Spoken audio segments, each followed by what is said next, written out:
ho, ho! Merry Christmas! And welcome to the Two Titans and a Hunter Destiny 2 podcast, a show dedicated to bringing you the latest intel, the mightiest news, and the boldest opinions from the farthest reaches of the Sol system. Whether you're a bright-eyed new guardian, fresh from the Cosmodrome, or a battle-hardened veteran of the Red War, this is your Destiny destination. We'll arm you with tips, tricks, and tower-worthy tools to help you triumph, thrive, and revel in the glory of the fight. So without further ado, let's get on with the show. So, welcome to the show. Merry Christmas and Happy Hanukkah, as people like to say. What was a Merry Christmas? No. Once Christmas hits, it's still Christmas up until New Year's Eve. You know the rules, Noble. This is the UK. It is the UK rule of once Christmas hits, we have Boxing Day, and then that just kind of carries on for the next week because it's that week of nothingness. I went into Tesco's earlier on, and Christmas is over. It's done with. It's gone because it's Easter. Yeah, it's literally done on Christmas Eve, isn't it? If you watch that, they actually employ staff to take all those decorations down, like as soon as that shop closes, and it's like, what? Why? Yep. It's Easter. Easter eggs are out, mate. We're done. Yeah, we are on. I mean, Christmas started about, I want to say just before Halloween. Like I feel like Christmas started about late August. And maybe early September, and then now Christmas is over. Now we've moved on. Yep. Although we're still deeply in the liminal space between Christmas and New Year's, where it's like nothing is really real. The world may be moving on, or it may have vanished. There's really no way to know. I haven't been outside to check. I assume there's still a civilization out there. I wouldn't know. I had a thought about this. So yes, welcome everybody that's listening to the show. Nitedemon, Peroty, and Noble's joined us again for Christmas. I know. But I had a thought about this. I thought, like, everyone's moaning about like global warming and Christmas in this country. We don't get much snow at Christmas. I was thinking, what happens if we just universally around the world go, let's have another December, and then anybody that's born in that December is just you just pile it up in years to come. So then that way, that when we get to like in a couple of years' time, it actually snows at Christmas here. That's my plan anyway. But so like December 1 and December 2? Yeah. And we only have it for like a year so that we can get a month ahead of ourselves. Because let's face it, we know that it snows in January and it snows in February here. So we're just evening the odds of getting that snow back at Christmas. So okay, well, when you said extra December, I was like, where are we putting it? Are we putting it like the middle of the summer? Or are we putting it later? No. We Now get to the end of December, and when we restart December again, and just do a do-over. Be like, listen, that wasn't good enough this time with feeling. Or 2 Novembers, and then we get to a December because there may be chaos when we get to the second 31st. But November and Yes-vember. Then we get December. Yeah, and then in 100 years' time, people will say, I was born on that year, in that year that they did the 2 months. You go, yes, Grandma.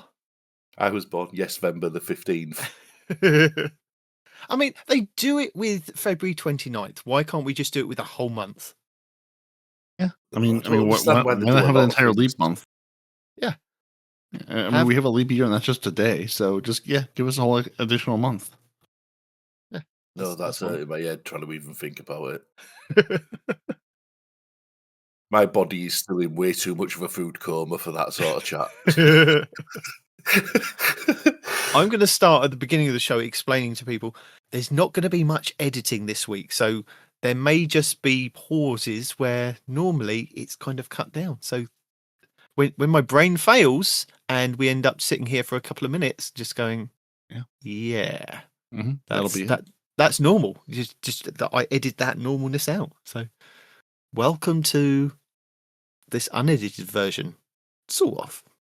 What he's basically telling us is we need to be a bit more careful than normal because he's not going to cut out any swears because he ain't got time. No, I probably I have. The thing is, I probably do have time. Is that brain power? He doesn't want to have time. I don't want to have time. No, he wants to do the Christmas. I've already told you I'm skating on thin ice because I fell asleep on Boxing evening, when the whole family was here. So, you know, Sounds like the perfect thing to do when families there, to be Yeah, honest. I mean, isn't that what it's for? I mean, isn't falling asleep part of the entire thing? Come on. I think so. But I was knackered by the time it got to like There's a 1:30 on dolphin. Christmas Day. Why is there a dolphin? You can't say that. That's a bad word.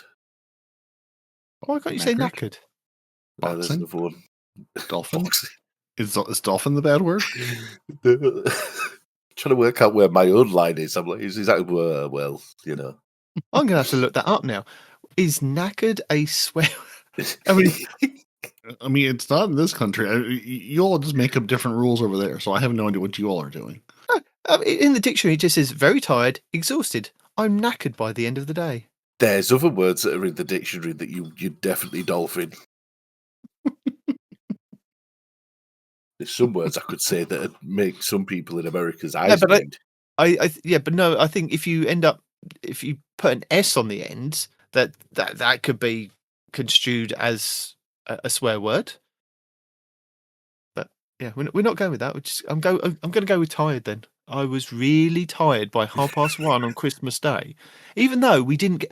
My kids every year just don't seem to get up really early. I think I've been blessed with my kids. We let them stay up, and then they all go to bed, and then gradually, as they've got older, they've got part of the team that then assemble the presents under the tree. So we're down to our last child that doesn't know that, you know, the thing. Not going to say it in case there's the big one. Yes, the big one. Yeah, they don't know the big one. So there's now a team of like 4 children and 2 adults that kind of wait till the youngest, you know, go to sleep, and then the elves are out, as I like to say. So we do that, and then everybody goes to bed. We get up in the morning, and Father Christmas has been, and yeah, it's just like, but it's never like 6 o'clock in the morning. I think maybe one year they were really excited and got up at 6 o'clock. But then apart from that, every other year, it's like we're actually pushing them out of bed at like 10 o'clock. Like, are you going to get up? I think my 11-year-old was up first this year, and she was sitting in her room texting, going, "Is anybody else up? Is anybody else up?" It's like, and I text back and went, "If you're the first one up, it's your responsibility to get all the other children up." So she went round and got everyone else up. But I think it was and to make a drink. Oh yeah, that'd be my rule. Like, you're up and nobody else is downstairs. It's your responsibility to put the kettle on and make a cup of tea or coffee. No, I don't think. I think we did presents and then we did breakfast and things. But yeah, it was like I'd like to say we'd probably only been up about 4 hours, and then I was tired. What about you? How are your kids excited about Christmas and things? Oh, it was just an absolute scream fest for the entire day. Oh, you're screaming or they're screaming? Probably both. Me screaming into a pillow for help mentally. You know, them screaming and excitement. There was just screaming everywhere. Just the wailing and gnashing of teeth and just screaming. Yeah. Yeah. Have you turned into that dad that is running around collecting all the wrapping paper yet in the black bag? No, I am the dad that got the black bag. As the presents were being opened, it went straight into the black bag. Yeah. I was like a well prepared. So you were the well prepared dad. Yeah. I wasn't the maniac that runs around for 10 minutes after the event. You know what I mean? No. No, you have to, because you never know what's going to be picked up. So you're kind of going through all the paper, all the plastic that's going in that bag to making sure that they don't lose bits of the toys and any vouchers. Vouchers is one of the things that has recently become the thing. Like, where did I put my vouchers? Where did I put my vouchers? I'm like, well, I've picked it up. I've put it on the fireplace. It's there. Look, there's a whole wad of them. Check your ones. Yeah. And then they take them to their rooms, and then they lose them, and then that's not my responsibility. I've made sure that it hasn't gone in the rubbish. So yes, yeah. Once your job is done. Them from this area, that's now all on you. Yeah. And I've gone from one of those families that we used to go around and open a present each, and go, oh, thank you, to the family that I married into, which is like, it's just chaos. Everybody opens everything at once, and I was like, I think that's what drains me, is that it's just like chaos.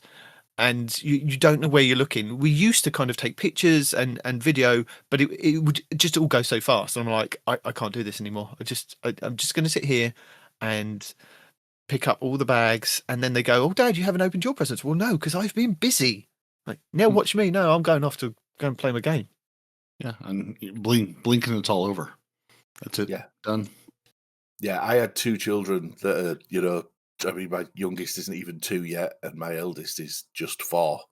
Yeah. Well, but you are not telling a 2-year-old, well, an almost 2 and a 4-year-old, hold on, I know Santa's been, but just take it in turns.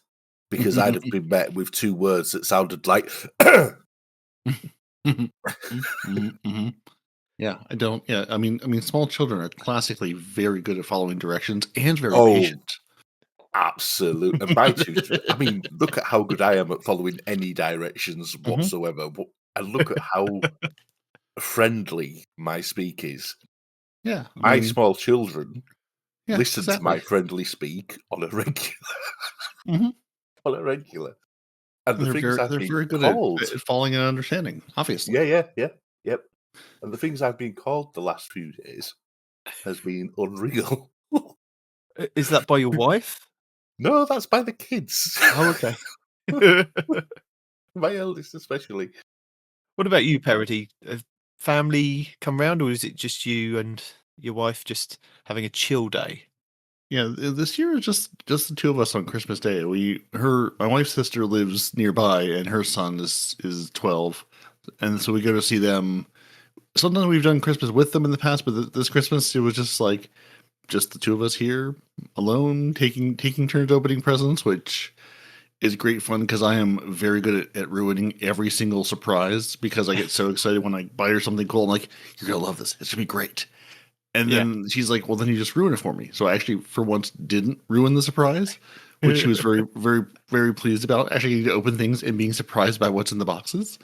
So yeah, no, we just had a nice morning, just opening presents, hanging out, and then wandered over to her sister's house later in the day, and then played some reindeer games with them and exchanged gifts with them, and just hung out for a while there. But yeah, it was good times. But yeah, my family growing up though was sort of the same. Like I have one sibling, so it was sort of like we would go and order and open presents because there weren't 15 of us, and it was like my parents wanted to have some level of order to the chaos and also see who got what, and put the voucher over here. Hey, you got batteries to that. Let's put that all in one place so when you go to find it later, you can find it maybe. Yeah, and it's not just getting. batteries, we still spent many Christmases digging through the piles of wrapping paper going, it has to be here somewhere. I know it's here. I don't know where it ended up, but whatever, small plastic bit or battery or voucher or whatever it is, someone's gift card has gotten scooped up in the mess. And sometimes when we go to the larger family gatherings, it would just be, just more chaos. Because my cousin's houses just felt like what you described, just chaos and insanity and going, here's 1,000 things. Who got what from where? And then, of course, my parents would always ask us, well, who gave that to you? I'm like, I don't know. I wasn't, I wasn't looking at the wrap. I wasn't looking at the who this is to, who this is from. I just know it was to me. That was the important part. Yeah, absolutely. My wife, and it was the most amazing thing, and I get one every year. But I'm always really happy when I get it, and it's a box with some small little bars of toffee in it and a toffee hammer, right? And I only ever get them at Christmas, and they make me so unbelievably happy because I love toffee, and I love sitting there and whacking them with toffee hammer and breaking them up into little pieces, then sitting there all night with a little bar of toffee going like, like, barely able to move, teetering on food coma, going like, no, I'm going to eat this entire bar of toffee because I have to, because otherwise these little bits are going to end up everywhere, stuck to the couch, stuck to the floor, stuck to my hair, and I'm bald. I don't even have any hair, and it's still going to end up there. My favourite thing about Christmas, and if I lose one, oh God, that is like a child losing their gift card. Mm-hmm. I can't eat toffee anymore. Christmas is ruined. My parents bought me a box of toffee one Christmas, and I literally sat and ate the whole thing on Christmas Day. Boxing Day, I was as sick as a dog, so I just can't touch toffees anymore. I'm just like, whoa. Especially like Werther's. I smell the Werther's, and I'm like, no, not having them. So yeah, that wasn't a nice Christmas. I'm not sure I've ever seen a tiny toffee hammer, but now I'm a little jealous. I too do not have a tiny toffee hammer. Although there are enough I think other. it's a UK thing. I really do think it's a UK thing. It Because probably is it the little yeah. metal one?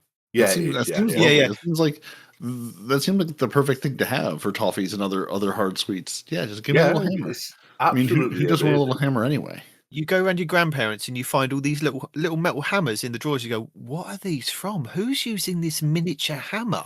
It's like these There, 16 that's the answer. titans living in the house. Yeah. I'm tempted to look up the toffee hammer versus the crab cracker because that is a hammer I'm familiar with. Is the crab cracker a little tiny hammer to get into the crab shell so you can eat the delicious crab? I wonder if we've just repurposed it and made it more aquatic. Ooh, Yeah, see, it's all good. Yeah. I And- enjoy it. Noble, has your wife?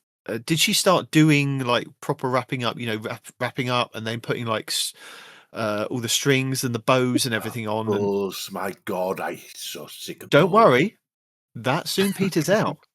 Trust me. I said to her this year, I went, where are all the bows and things and all the fancy things you used to? And she, I haven't got time for that now. I haven't got time for that now. No, I can't wait. The thing is, it didn't even take her a length of time, to be honest, over years. You know what I mean? It just takes her a length of time in the day because she gets like halfway through it and then goes, I ain't got time for this anymore. I just can't be bothered. And that's Yeah. it. Done. So you end up with like 7 presents that look really good. Yeah. And then the rest of them are just like, you know, like trying to fold a fitted sheet. You know, it's just like a big pile of scrunched upness. And it's like, yeah, that'll do. It's covered in it. Yeah.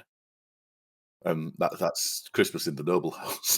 That's very similar to Covered in the it. presents. The presents my wife has wrapped versus the ones I've wrapped. They are all wrapped. They are clearly covered in wrapping paper and tape. However, they do look like they were wrapped by a small child. Whereas hers have like nice, neat edges and proper bows. I'm like, listen, they are wrapped. I completed the spec. I did what I needed to do. No one said it had to be pretty. Yep, there is paper around it. You can't see what it is for paper. That is fine.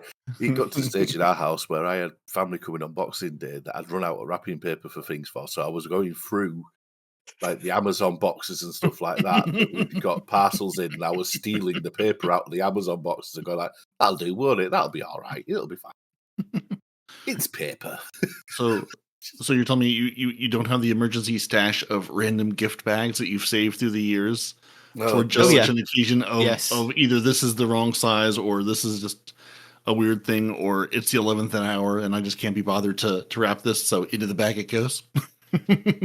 Yes.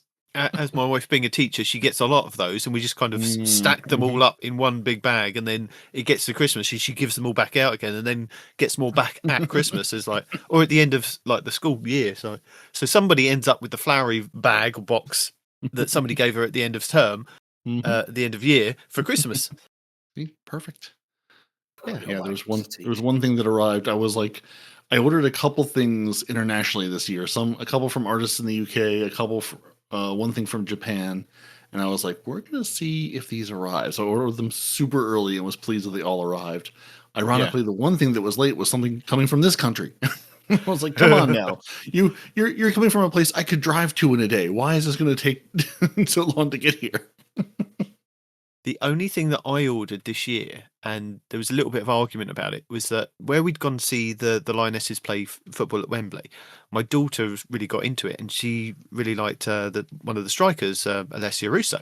But to buy like a proper England football shirt with her name on it at Wembley was like ridiculous. I think it was like £150, and I'm like, I'm not, I love you, but. I don't love you that much. I love you a max of £100, and I don't love you quite £150. Do some more chores, and maybe we can get that tier up to not even 100. I'm like, so I kept looking on the website. Demon, come home to Yorkshire, you tight guy. No, but £100. I bought an England football I know it's going back many years, back in like 2006 in Debenhams. For like £30, and I'm like, why have they? It's the same fabric as far as I'm aware. I mean, I've got one that's got David Beckham on the back. that was like £25, I think, when it was available, and I was like, oh, cool, I'll buy one of them and wear one of them.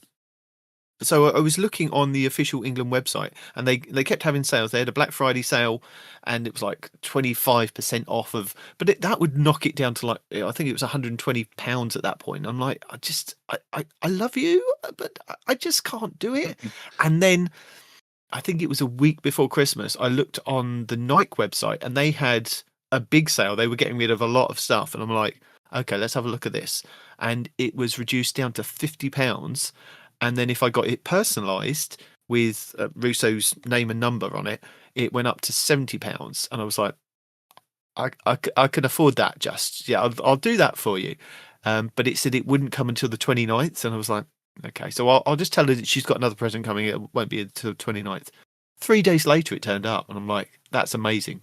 Like you've printed it and you've got it to me. Amazing. So I don't think she's actually taken it off since Christmas Day. I think she's still wearing it in bed now. Oh, good. Yeah, I was just saying, and hopefully after all that, it's like, I've done this. I've gotten you this thing, and you wear it like twice, and then never again. So good. I'm glad it was something she's enjoying. Yeah, I know it's always the like, do you want this in the moment, or is this a longer term want? Well, the thing is, she's one of these kids that she's got to the age where she likes stuff, and you wander around the shops with her, and she's like, yeah, I like that, and you go, well, do you want it? Should we buy it for you? Do you want this as a present? No. Yeah. So I said to my wife, I said, I'm just going to buy it for her. She touched it about 5 times when we went to Wembley in the shop, picked it up off the hanger, looked at it, put it back down, then wandered around, picked it. Like, she's going to love it. She is. And she's like, my wife's like, she better wear it. And I'm like, well, at least she's wearing it. She for the whole of Christmas Day, she wore the top, and then she wore her commemorative scarf that we got while we were there. So like, I'm sure the foam finger is somewhere in the house that she's. She probably would have worn that Christmas dinner as well. Oh, at least she's enjoying it. Yeah, that's excellent. So, was there anything that you guys got that was really cool this Christmas? I got tickets. I'm off to go see. Yeah, I'm off to go see Derren Brown. Ooh.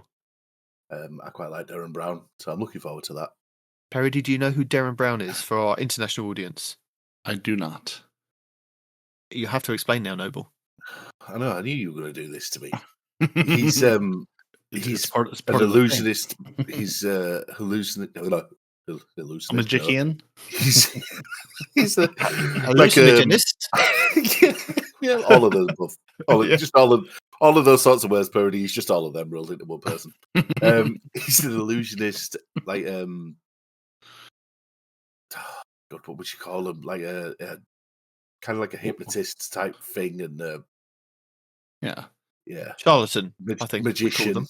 Charlatan. Yeah. I mean, I just think magician placeholder. Yeah, we'll do things and be like, "Ooh, we're gonna do this trick. You're not gonna know how we did it. We're gonna cut this lady in half. She'll be fine. I promise." Most of the time. Mostly, she'll be all right. I mean, she'll walk backwards. She'll be looking one way, walking another, but she'll be all right.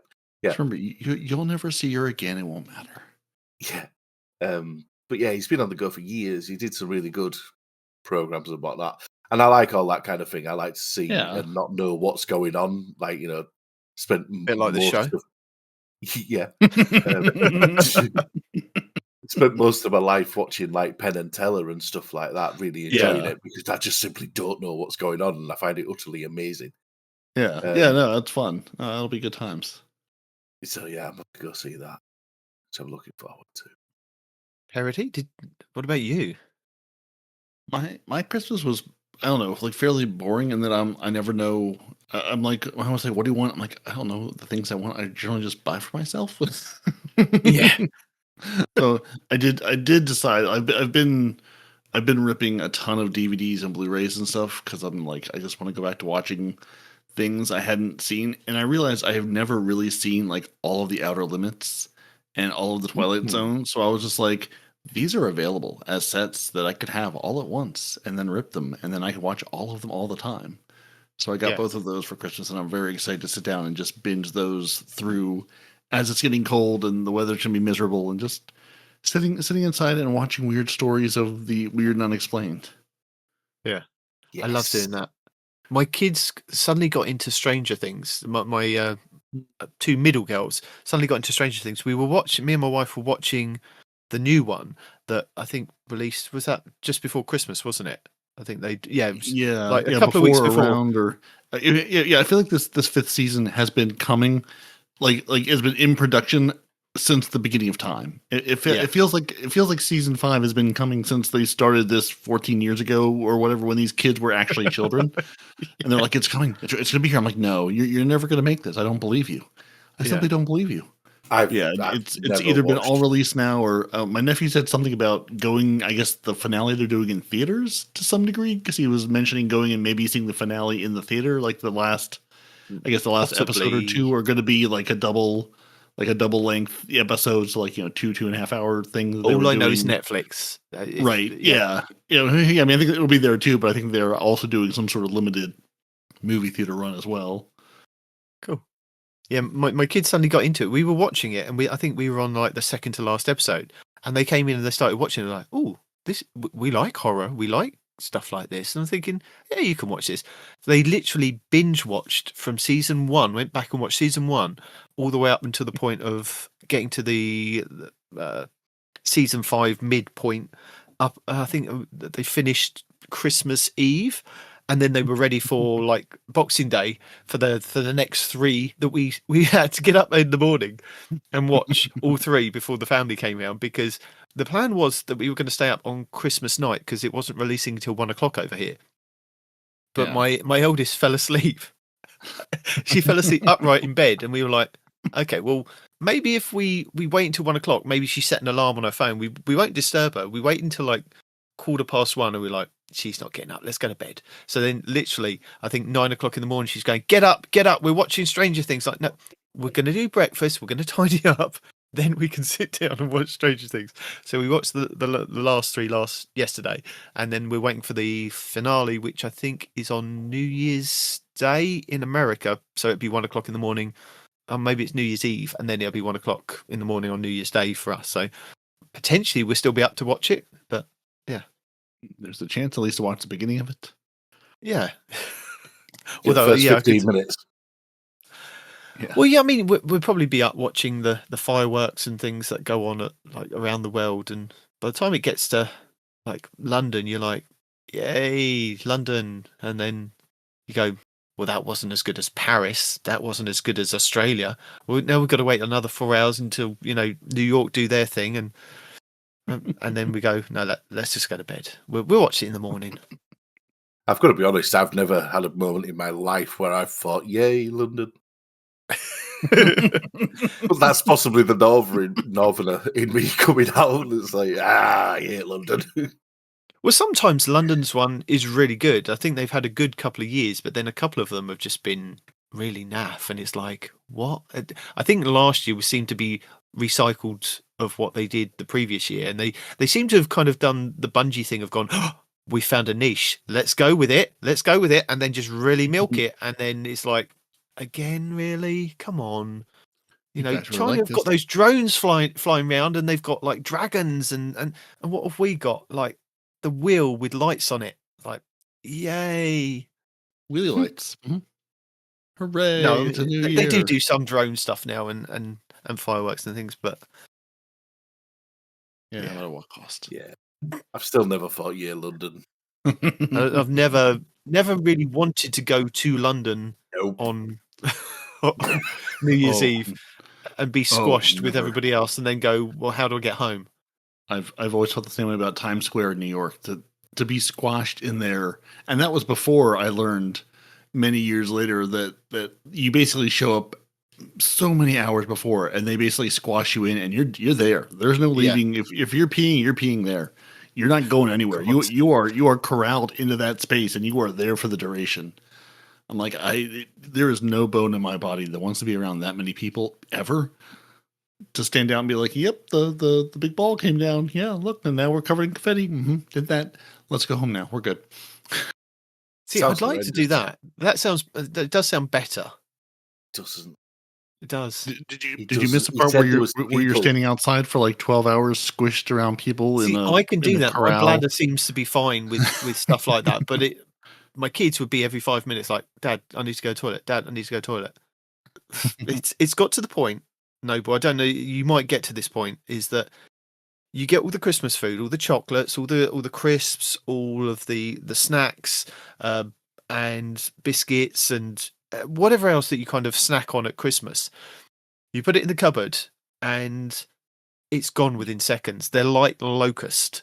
So for the last couple of years, we've been putting like a lock and chain on these cupboards to stop the children from kind of just going in and then last year I think we took it off on Christmas and just like, yeah, you can help yourself, but it was gone in a matter of days. I said to my wife, not this year. I am going to keep that cupboard chained up every single day, and we will get stuff out when we need to get stuff out. Because let's face it, they don't need those Skittles. They don't need those every morning, and not at all. Even before I came to record the podcast, Dad, can I get in the cupboard? I'm like, what do you want out of the cupboard? I don't know. I want to have a look. Like, there is chocolate on the table. There are biscuits on the table. There are crisps on the table that we got out last night that you can still have now. There's cheese, there's meats, there's bagels that you can make, like salmon bagels. There's salmon in the fridge. There's like fresh orange juice that you seem to just drink at Christmas. Where any other time of the year that those cartons are in the fridge, me and your mum drink it. You guys just don't bother. And now, because it's Christmas, you're just drinking and eating everything. I think I got. Why are you making it that your household is like Oliver Twist? Please, sir, can I have some more? Like, your poor kids are begging you for food. Noble. No. There is stop it. food. There is already food out. They have a cupboard where they have like popcorn that they can put in the microwave and make themselves. There is food in the cupboards that if they want to, they could go and make themselves. There are biscuits, there are crisps, there are snacks that they have generally during the year. They actually have their own snack cupboard that we fill up for them. They don't want that. They want the stuff that's in the Christmas cupboard. And we're like, no, we got the Toblerone out last night. You can still snack on Toblerone. There is a box of Celebrations on the table if you want some chocolates. Well, I don't want that. I want what's in there. Like, you stood and watched me get the stuff out last night. There were no point did you say, I want that out for tomorrow morning. Like, why are you eating chocolate at 10 o'clock in the morning? Because it's Christmas. Yes, but there's already chocolate. This is what I'm saying. There's already chocolate on the table. Why do they need the extra stuff that's in there? Because all they do is they open all the packets and it all goes dry. It goes horrible, and they eat one thing and they go, I don't like that. And like, I've now learned over the last couple of years, I am now the master and commander of those cupboards, and that's it. Trust me, Noble. You'll get to the point where you have to put a lock on it just for Christmas. Well, maybe not. With two of them, there might be a bit more control. But with five of them, even my eldest has now kind of cottoned onto it. She's like, no, Dad, no. We must ration it because when I'm hungry and I want to get something, it's all gone. And they've eaten it. They've taken it to their rooms. Like packets of Pringles. So like, can I have a packet of Pringles? Yes, you can have a packet of Pringles. And it literally goes within seconds because they've all got their hands in there. It's all gone. I don't even understand anymore if this is a podcast about Destiny or whether you've just tuned in for a therapy session. I just swore. Whoops. You did Sorry. Yeah. You just dolphined yourself. It's no, I'm just going through Christmas stuff. It's one and the same. See, you're actually being visited by the ghost of Christmas future, Noble. This is the ghost of Christmas future. There's still time to avoid this fate, but you have to, avoid the fate. Oh, it's too late for me. Peroty, you're gonna have to go on without me. Yeah. But I'm just saying that I've learned over the years that you spend a lot of money getting all this nice stuff that when you want to sit down in the evening, go, let's bust those those crisps out and those chocolates, and we to sit down and watch a film, or you get the popcorn out and things. You go to the cupboard at Christmas and it's all gone, and you're like, who's had all of this? And then the kids won't eat their actual dinner that we've cooked them, or like eat Christmas dinner. It's like, why? Just don't do it. Why worry about Christmas dinner? Just say, listen, you've had the treat. My work here is done. I supplied the food. You've been fed. We're good here. Well, sounds like everyone had a nice Christmas. Yeah. Despite the children like barbarians at the gates. The kids are hiding themselves in the kitchen. North, like, he'll open it eventually. He'll open it eventually. Well, the thing is, lying with in that, wait, setting they've been traps. looking for the padlock keys because I put a proper chain around it and padlocked them. So they've been looking. The twist. He's starving his kids and bitten I'm into not it. starving. I'm not starving my kids. There is enough food in the fridge, in the cupboards that they can have. At no point do these children sound like they're starving. The number of things he just listed off as what's being available, I'm pretty sure that's not starving. Please, Sir Demon, may we have some more? Before Christmas, they would eat like non-stop cereal, right? I'd have like boxes of cereal in the cupboard. So it'd be like 8 o'clock at night. They go, "Can we have some cereal?" Like, yeah, we've got enough cereal. You can, you don't have to keep asking for it. And then you get to the point where, and now I know why they're asking, because we've run out of milk. You're like, I can't buy enough 6 pints of milk and fit in the fridge for the amount of stuff that they have with it. Do you think the cereal's gone at Christmas? Oh no, we've still got boxes of cereal in the cupboard because they don't want that. They want the sweets. And like I said, there's already sweets out.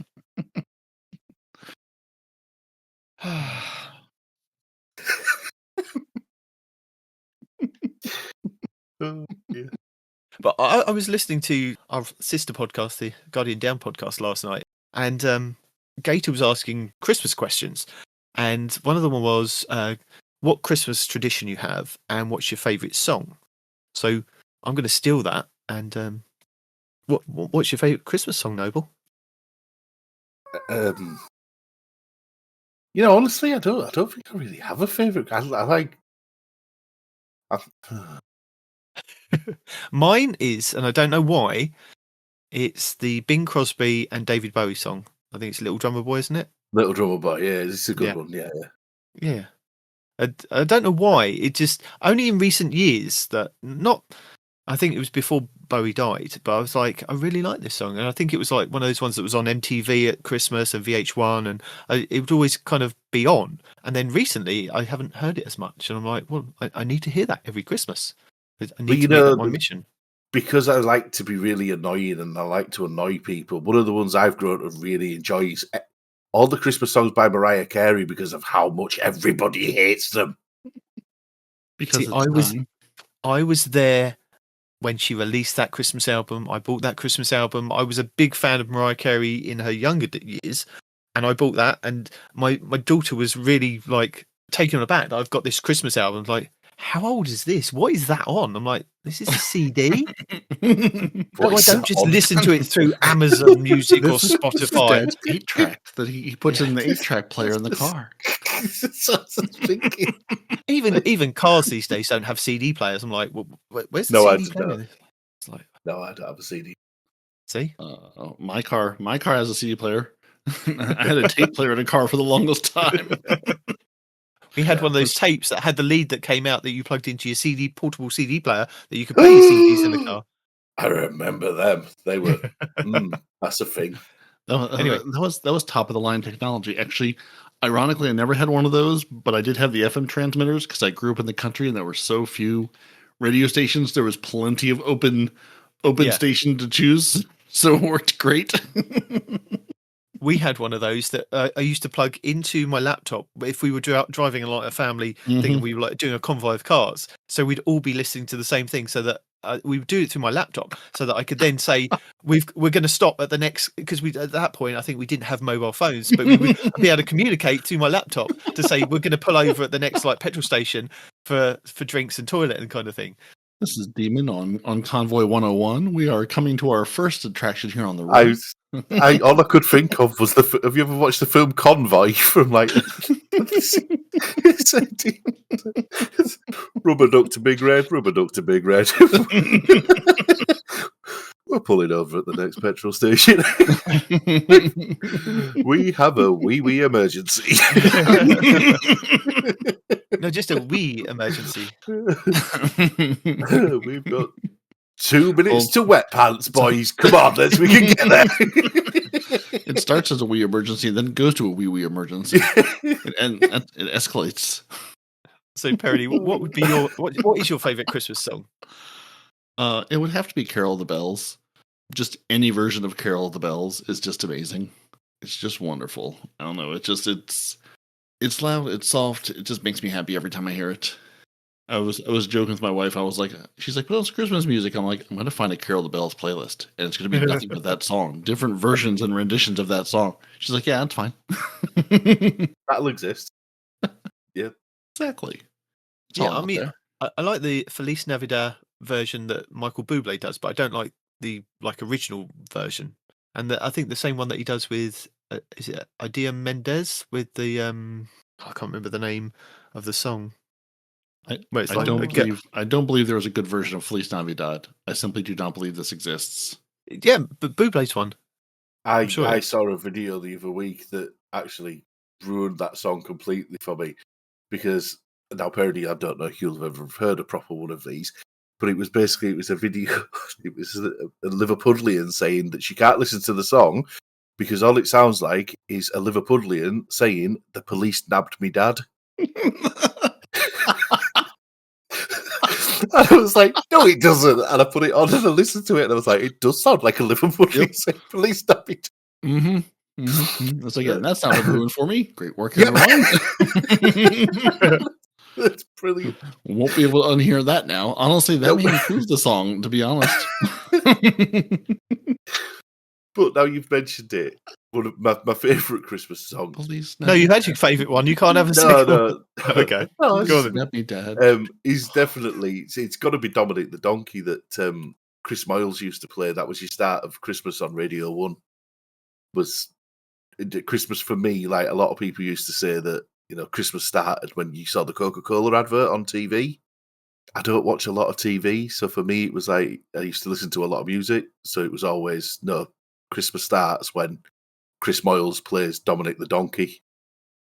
And was Dominic the Donkey a song, a character? It's for those of us who are not familiar with the donkey's work. it's a song. It's Dominic the Donkey, and that was every year really.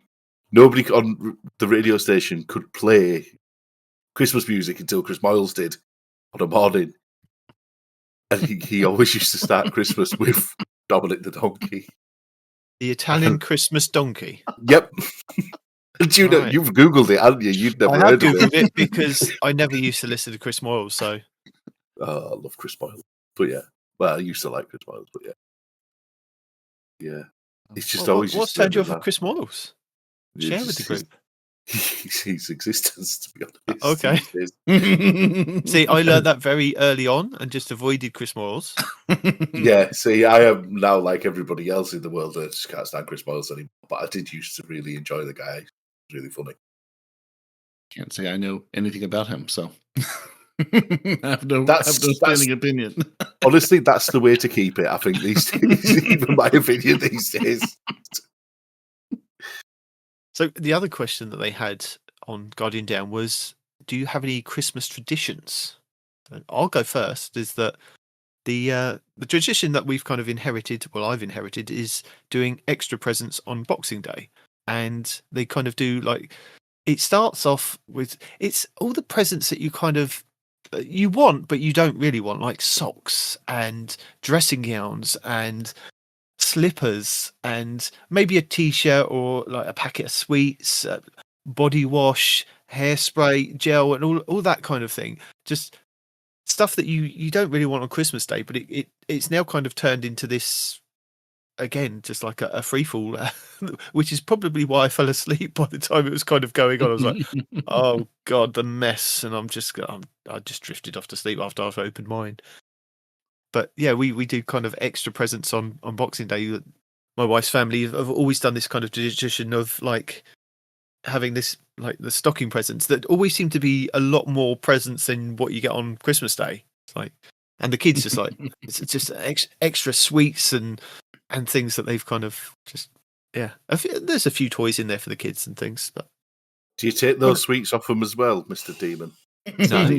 Do you put those locks them immediately right into the cupboard they go. Give me those sweets. Who do you think you are, having food? I hate you. No, I don't take their sweets away from them. If they eat those sweets and they are sick from those sweets, they will learn the lesson that I learned the year that I was sick on Boxing Day. I am not cleaning it up. They can clean it up. No, I've got you dressed up now in a top hat and a big long black jacket, shouting at your kids. That's it. Shouting Scrooge, thanks. Yeah. I think it makes it worse when I tell you that we have a coal fire that's been running for the last 7 days. It's constant. Like, I'll get up in the morning, give it a couple of pokes, throw some paper on there, then some wood, and then the coal, and it just comes back alight. And I'm like, yep, I'm just going to shovel this into the bucket, get rid of all that dust, and then stick it out in the back garden to cool down. Put them under the children's bed so they can stay warm at night. Yeah. My daughter No, did they're all sleep under in his there. bed, mate. He doesn't let his kids be warm. He's going to let his kids be warm. That warm's for me, kids. Get away from it. So, come on, Christmas traditions. Who wants to go first? Do I'm I? trying to think. We don't really have a ton of Christmas traditions. You don't have the compulsory family argument where it just breaks down for like half an hour and everybody has a row. No, not really. Right, I mean, that's my our family Christmas arguments are tradition. just the two of us. So like, it's just the two of us. So there's no arguing. I think watching Home Alone has become a tradition. I think my wife has seen this movie like 100+ times. We watched Home Alone 2. Was it Christmas Day, and she turns to me and says, "Well, I don't know this one shot for shot as well as the first one." And I just busted out laughing. I was like, "Oh, I'm sorry. I was expecting a full rendition of this film line by line. Well, what do you mean that's not what I'm getting?" Whereas I'm pretty sure she could sit and recite Home Alone line by line, shot by shot for the entire film. So that's sort of become ours. But yeah, we don't really have a lot of like specific traditions with just the two of us. It's usually just hanging out, getting whatever food sounded good, and yeah, just being together and enjoying not working mostly. Yeah. That sounds like such a loving household. You've got me that has a family argument. You've got Demon locking the food away from his kids and making them be cold. And you're like, no, we just enjoy each other's company. Yeah, we just hang out as two Sickening. adults who are just hanging out. Sickening parody that you're out there having an enjoyable Christmas. Not shouting at children and locking the food away from somebody. Not a child in sight. Well, I've got a quick before we move on to whatever the next secret question is. Like Boxing Day isn't like I'm aware of it, but it's not really a thing here. It's just sort of I think the American tradition is that's the day you go to the shops and return everything you didn't want or the things that your grandma sent you and whatever. That's sort of like if there was a Boxing Day tradition, I think that's what ours might be. But like, what is there like a significance or is there like any traditions you have around Boxing Day? Like, I guess it's sort of like just the day after Christmas here. Like, I know it's Boxing Day because the calendar tells me so, but it doesn't really like I don't know anybody who does anything for or about Boxing Day. Well, I think it's changed over the years over here. I'm going to speak for you, Noble, here. Yeah, that's fine. From when I was younger and growing up, like everything kind of shut down Christmas Eve, like midday. There was nothing open. And then from Christmas Eve, Christmas Day, Boxing Day, nothing would be open. I think maybe the odd corner shop that you might be able to go and get your newspaper from. But nothing when I was growing up was ever open until like the 27th. And it'd be the 27th, 28th, 29th, 30th, and then 31st maybe. And then everything was kind of shut down half day. And then New Year's Day, nothing's open. And then everything's back open on the 2nd. But as kind of time's gone on and like we've now got Sunday openings with like, I'm going back like about 25 years now, like nothing was ever open on a Sunday, or you'd have a few shops that would open till like midday, like your newspaper shops or food shopping and things like that, but nothing would actually be open. And I used to love that, the fact that you would have to, bunker down and stay in your house. And I think over time where we've taken on the traditions of other countries, like Boxing Day is now the sale day, or it turned into the sale day like back in the 80s, I guess, 80s and 90s, like you would go and have the sales on and do some shopping if you wanted to, but we've never kind of done any of that apart from there used to be a tradition that my in-laws used to do on Boxing Day. They always used to go to the cinema and watch a film. And then as I got into the family, I think we stopped around Lord of the Rings because they were always out at Christmas. We only did the Lord of the Rings at Christmas. And it slowly petered out. And I think that's upset me. And I think they know this, but I can't really take them to see The Housemaid at Christmas. And I know they're not going to sit through Fire and Ash. So, but yeah, we used to kind of do that on Boxing Day. And that I used to find amazing that the cinemas would be open on Boxing Day. For us, it's just like a day to kind of stay in, but it's everything's back open again on Boxing Day, which is a real shame because it should just be a day. We should have kind of 2 days that nothing really happens apart from emergency services and people that need to work or volunteer to work have to go in to kind of work. Saying that, I worked on both days anyway, but it was only for a short time. Yeah. I mean, I sort of know what you mean about just like things being closed. I remember, it's probably been 25, 30 years practically now. But yeah, having to go leaving college and like going home to visit my parents and then like wondering if a gas station would be open, like trying to find one that would be open because nothing else. Yeah. It would be like Christmas Eve, Christmas Day, day after, Boxing Day.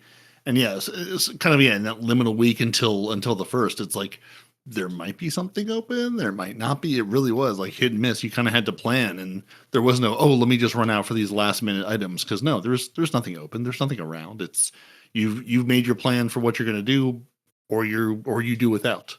Because no one's open yet. There might be an odd convenience store or a gas station, but beyond that, there's just nothing. And now, today it's like, we're closed part of Christmas Eve, and maybe we'll be open part of Christmas Day. It's just there's. The almighty dollar has taken over everything, and we're. Yeah, it's a shame, isn't it? It really is a shame because it used to be break.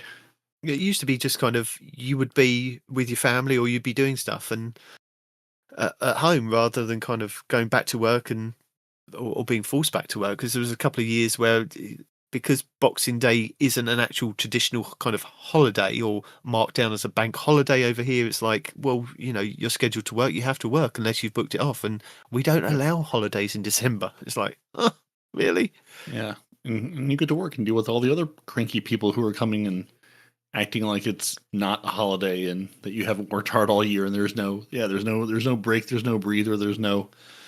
Okay, we made it through this year. Let's recover a little bit before the next one starts, and we're thrown right back into it. Yeah, it's. I mean, even this year, I try to save enough leave. I can have some time off at the end of the year, but like we have like a day. We basically have like Christmas Day, and then like the day after Christmas off or Christmas Eve off. It sort of has alternated every year.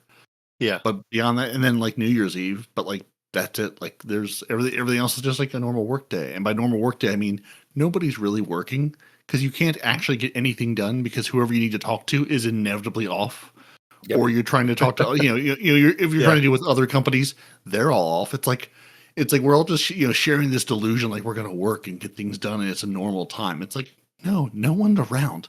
And if they are around, they don't care because they're exhausted and, their stomach hurts because they've been eating sweets and they've been, up and wrangling their kids, making sure the sweets have been locked up. Like no one's actually working, but we're all just deluding ourselves into thinking, oh no, we're working. It's a normal time. We're gonna hunker down. And no, absolutely not. None of this is happening. Noble? I forgot to put that anymore. Honestly, I'm just. We were talking about Boxing Day. That's what we're talking about. Oh, that's right. Yeah. I mean, we used to go for a walk on Boxing Day, but you were one of those families where we need to go for a walk. My wife tried to do that, and I'm like, why are we voluntarily going out in the cold? I wasn't one of those families, but the wife was, so it sort of became a thing that on Boxing Day we used to go for a walk. But obviously, we lived on similar to yourself. We lived right next to the beach, so we used to go have a walk on the beach on Boxing Day, take the dogs. But slowly but surely, that dwindled as we no longer have the dogs, and neither of us wanted to go and be that manically depressed that we didn't have his dogs anymore because it's Christmas. We used to do it because we had the dogs, and like the old people used to like to get out and have a walk, and now the old people love just sitting by the fire. We're like, that's good. Let's just stay by the fire. Nobody needs to go anywhere. We'll just stay in, and that's fine. For me, because Boxing Day was always the day where you sat down and you did absolutely nothing because everybody was either too hungover or you were just too full. But because my family was always it's quite a lot of us. We also none of us met on Christmas Day. We all met on Boxing Day. Okay. So younger, you know what I mean? Like we just saw Yeah. family on Boxing Day. We didn't do other things. It was just like, no, it's a family day. Yeah, I suppose some families do that, don't they? They we'll spend Christmas Day with you, we'll spend Boxing Day with you, kind of thing. And I think sometimes there is that kind of thing, or you organise like the weekend before to see family. But I pre-planned the let's take the dogs out for a walk, and I took the dogs out for a 3-hour walk in the woods on Christmas Eve. And I was like, I'm going to knacker those dogs out so that they're begging to stay in. They don't want to go out. They're looking at you like, really? You want me to go out in the garden and go and do my business? No, it's too cold. You've run me silly. To the point where I had the husky was howling at me to let's go, and the other one was crying at me like, Dad, we're walking around these woods and I know I'm enjoying it, but I don't like it. It's now hurting my feet. Like, nope, we're going to continue walking. See, so not only does he lock the food away from his children, but he also walks his dogs. Oh, they absolutely love it. They love to be off lead and just run like miles ahead, and then they spot me and they're like, where's Dad? Let's run back to Dad. And like, I'm just like casually walking around listening to something or looking at TikToks and things like, I could do this for hours, a bit like Captain America. I could do this all day. And the dogs are like it's running backwards and forth. My dogs are so well trained though that, if they see another dog, they'll come back. And what is really good is that we had the Labrador first, so I had her really well trained at like coming back and being with me. And then when we got the husky, my wife's like, you're never letting that dog off the lead because huskies have horrible recall, they'll never come back. But because she followed the Labrador from a puppy, she just like follows her sister everywhere. So all I have to do is recall and get the Labrador to come back to me, and she will follow. She hates water. She hates going in puddles and things. But if the Labrador goes in like a stream or like a huge puddle of water, dirty, muddy water, she's in there with her. And then she suddenly realizes, no, I don't like this. But why am I following my sister? My sister's now got me dirty. And the faces that the dogs pull when you have to get them back home and then shower them. Like my Labrador absolutely loves it. Loves to be mauled and like soaped and lathered up and then cleaned. And then she has to do her rolling around on the floor and just, water goes everywhere kind of thing. The husky, I don't like water. I don't like you washing me. She's like, no, get off me. Don't wash my face. It's like, what did I do to deserve this injustice? Yeah, well, you went in all the muddy water. You were swimming in it for a good 10 minutes. So she wanted to. The Labrador led her into it. No, oh, come on. You can get to the edge of the water and go, that's water, that's muddy, that's dirty, I'm not going in there. But she follows her. She's like, I give up. But yeah, she has brilliant recall now. So, and she avoids other dogs, which is quite nice. She sees another dog off in the woods, and she's like, looks at me. The tail goes up, and she goes, Dad, protect me from the other dogs. And she comes and hides behind me. I'm like, you are useless. You are. All the other dogs come over and say hello, and she's like down on all fours, like, you get up, you're embarrassing me. The huskies are like, yeah, let's say hello. Labrador, no. So yeah, I tied the dogs out, chained the cupboard up. Christmas was ready. We got the coal on the fire. How much coal did you put on the fire? Lots of coal. Do you ration the coal as well? No. Like weigh it out? No, I don't. Coal. There's plenty of coal to the point where I got in an extra bag from the garden yesterday, left it by the back door, but because I hadn't filled up the coal bucket, my wife then resorted to just keep burning logs. I'm like, why are you burning all the logs? She went, we've got no coal. I'm like, there's a bag sitting there. You've walked past it about 10 times. Well, I can't lift that. I'm like, mate, you can lift that. Don't lie to me. I hope you didn't call her mate, because 100% I imagine you've now got a black eye if you called your wife mate. No, I can call her mate. I can get away with mate. Some days. I'd have a black eye if I called my wife mate. On Boxing Day only. Yeah. That's the Boxing Day tradition, one day a year. Oh, dear. So, Noble, you did say that you gathered some questions from our patrons and listeners to ask Peroty and I guess. You're not answering them, are you? No, well, no, because I've got the answers. They'll be cheating. Well, you can cheat if you like. There must be some questions that you're going to ask that there isn't an answer to that we would know, kind of thing. I don't know. No. Okay. Fair enough. Really well, because we're not going to remember anything with these microphones in front of us. Obviously, because that is the way it works, as I am becoming to learn. That you are not allowed to have a memory and do a podcast at the same time. It's no, just, can't have both. Absolutely not. Just like when people ask you, what do you get for Christmas? It's like many beautiful things. What? I can't remember it specifically because my brain is now empty now that you've asked me this, but yeah. I'm still waiting on one of my Christmas presents. It hasn't arrived because she shopped internationally, same as yourself, Peroty, but she didn't shop in advance internationally. Yeah. It was one of those, it's like, this might show up, it might not show up. We'll see. I was like, you're either going to get the item or get an IOU for the item if it doesn't actually arrive in time. Because I was like, it's international shipping. It's really in God's hands now. I've done my part. I paid the money. Like I said, my Taskmaster calendar didn't show up until like the I think it was the 7th or 8th of the month. I had emailed them because I ordered it in like July. I was like, I'm ordering this in plenty of time. And then I got yep, we've got your order. We'll let you know when it ships. Nothing. And then I emailed them finally like the 6th or 7th of December. And then it arrived the next day. I was like, okay, so you have shipped it. That's all I really wanted to know is like, has it been sent? Because I never got the confirmation that you would actually sent this item. I'm like, we're about a week into the year, so I need to catch up finding little Alex Horn. He's still missing. But yeah, international shipping, it's like, we'll do what we can do, and if it shows up, it shows up. Whenever it shows up, it's a present for that day. Yeah. It's got some catching up to do. I'm terrible. I always forget about my advent calendar anyway, so I catch up and be like, oh my God, I've got 6 tiny little chocolates to eat. And why does advent calendar chocolate, because it's so small, always taste so delicious? Because it's been locked in the cabinet, that's why. Yeah. Yeah, probably, yeah. No, I don't lock those away.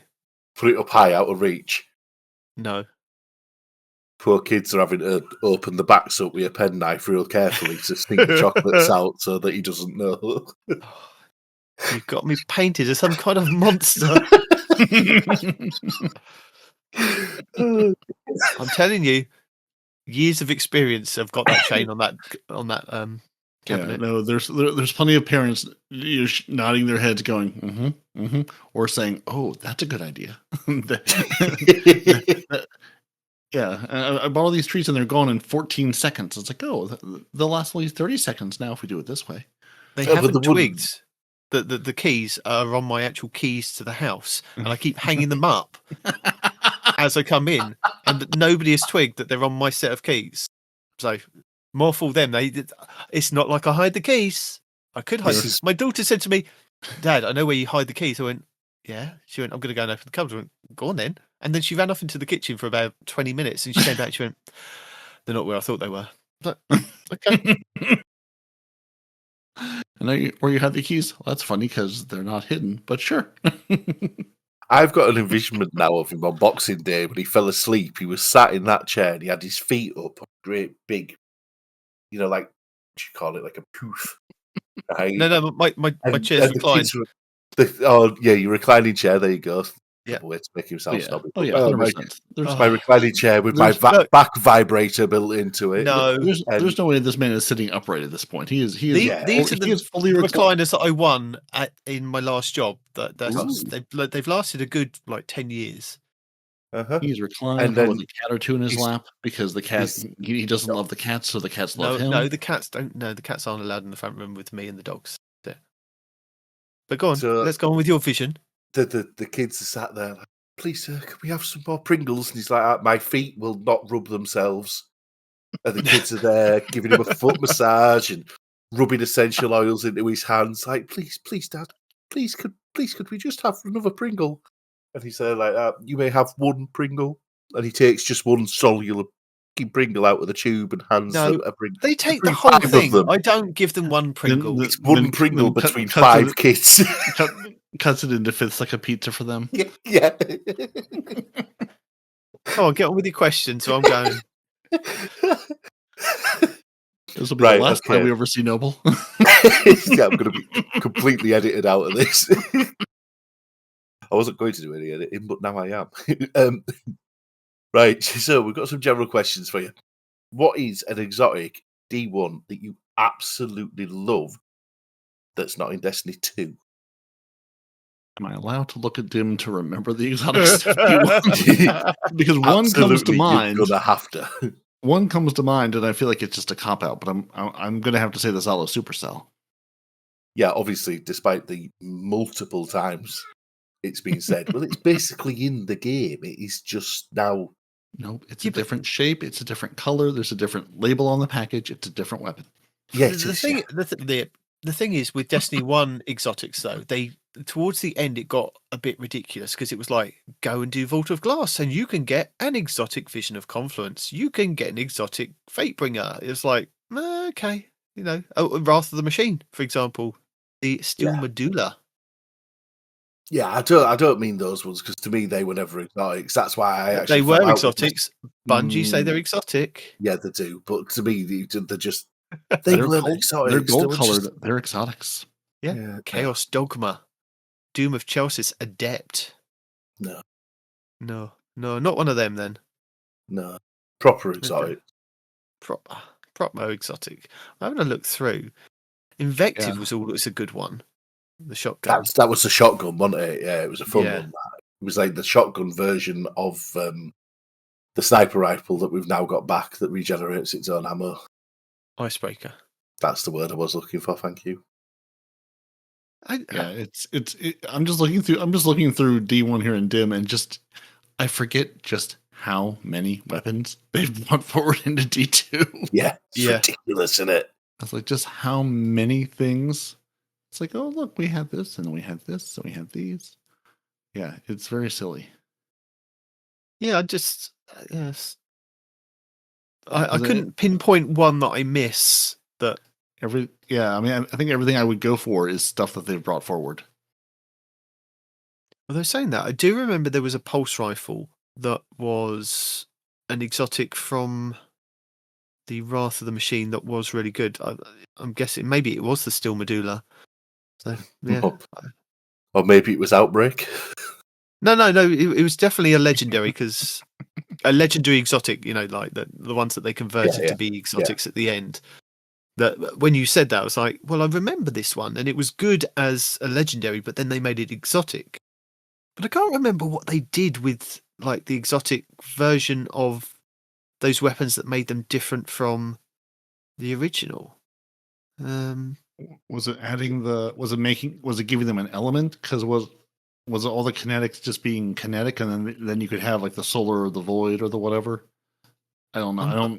I don't remember. Like I'm looking at my Vision of Confluence Adept and it's solar, but all the other non-exotic kinetics seem to just be kinetic in that slot. And I don't remember if that was a difference or not because it's been too many years. Well, I've got 3 different versions of Fatebringer. I've got the original one that I got, and then I got, is it Arc? I'm guessing it's Arc. And then I got the one that was from Rise of Iron because it's got the little hammer icon in the corner. And then I've got the Adept version, which was the exotic. But they've all got the same perks. They've got the Firefly, explosive rounds, single point sling, field scout, and outlaw on there. And all the kind of scopes are exactly the same. I think, the original one, because it was arc damage, maybe when they converted it. The original one was arc, and then the one in Rise of Iron doesn't have an element to it, and then the Adept one is arc again. So, wow. And of course, then there's Vision of Confluence Time Loss, Vision of Confluence Adept. How many versions were there? Many. Yeah, I mean, I'm literally looking through the list and going, Zalo Supercell is the only one that's on that list that I would want back that hasn't made it yet. I feel like because everything else is here. I'm actually looking through my own, trying to work out if there was anything in there that I would like back, and I can only pin it down to 3, not because I loved them, but because one I really enjoyed. One, it just holds good memories of doing silly things. And the other one would be because there was 3 weapons. 2 of them made it back into Destiny 1 and the third one hasn't. So The machine gun trio? Oh, the trio of super good advice. So it was like super good advice, Nova Mortis, and Abaddon, was it? Abaddon. Yeah. Yeah. No, there was you used to have Queenbreaker, which obviously we've got into Destiny 2. You had Lord of Wolves, which came into Destiny 2, and then there was the Dreg's Promise, which has never made it into Destiny 2, the sidearm. Probably for good reason, though. Yeah, I mean, more than likely, yeah. So I'd take Dreg's Promise back, just so that the trio was back. Patience and Time, because, yeah, I used to really enjoy Patience and Time, because that's what, as a non-hunter, that's what I used to use to cheat my way through the lanterns at the beginning of Crota. Yeah. Because it was one of those where you could bob down and you scoped, it'd turn you invisible. So I always liked that. And then, yeah, what was the third one? There was another one that I thought of. Oh, yeah, I mean, I'm looking at the exotics I have, and it really is just like Kvostov, Hawkmoon, Might of Multitool, Monte Carlo, No Time to Explain, Outbreak. Like they're all here, basically. No, they're not. Don't lie. Fabian strategy. You haven't got Fabian strategy for your Titans. You need the Fabian strategy. Yeah, you see, it could be an armor piece. No, that was the auto rifle. That one that just, as soon as you touched it, just shot up in the air. No, it's because I've scrolled down. I thought about got one of them too. I can't remember what the third one was now. The auto rifle that I missed the most, which was a legendary, was the Doctrine of Passing. You remember that thing? Just like shot that like the Iron Banner one, wasn't it? It was super no stable. Trials. Was it Trials? It was like the Necrochasm, but it was a legendary version. Just like the RPM was ridiculous. The impact was 2, but it just shot for days. And if you got counterbalance on it and stability, it just it was amazing. Yeah, there were so many good weapons. There were. The third one that I was thinking of that we don't have back in Destiny 2 was Pocket Infinity. If you remember Pocket Infinity, they completely took Pocket Infinity out of Destiny 1 and was just like, this is broken, we can't fix it, so you can't have it. Taking it away and putting it in the vault forever. Yeah, you couldn't even pull it from your collection stack. It was just, no, you're not having it. Simple as. It's not for you. I hate it when people make me look through my vault on Destiny 1 and I think of all these weapons that I used to. Well, nobody's making you. You said you were going to ask questions. You were meant to be the question master. All right, fine. Well, I'll stop looking then. Fine. Fine. This nostalgia is purely self-inflicted. Yeah, it was, yeah. So if you had to pick a big bad, right? And I mean the biggest of the big bads, who would it be? Randall the Vandal or Trevor? Randall. You reckon? Yeah. I mean, what am I picking them for? Just for which one's your favourite?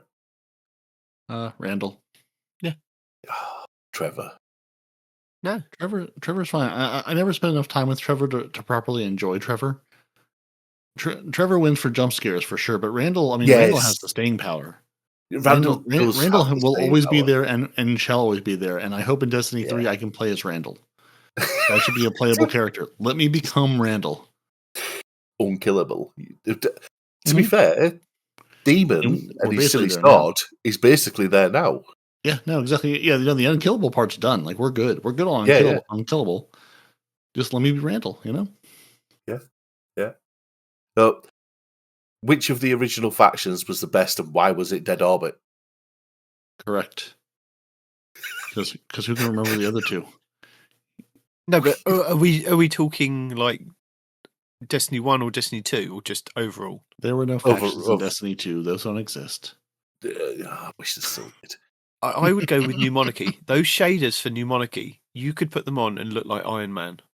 Just amazing. Gold and red. I was a New Monarchy Titan. Yeah, New Monarchy Titan, Dead Yeah. Orbit Hunter, and Warlock ended up with Future War Cult because that's Too been much was- fun. planning. Well, that's been dirty to you all like that. But yeah, I was. I mean, admittedly, they in Destiny 1 they all did rotate because they've all got each other's exotic, class items. So I rotated in Destiny 2 because I had to be able to get all the bits. I needed to get, all the catalysts and stuff like that because yeah, I had to.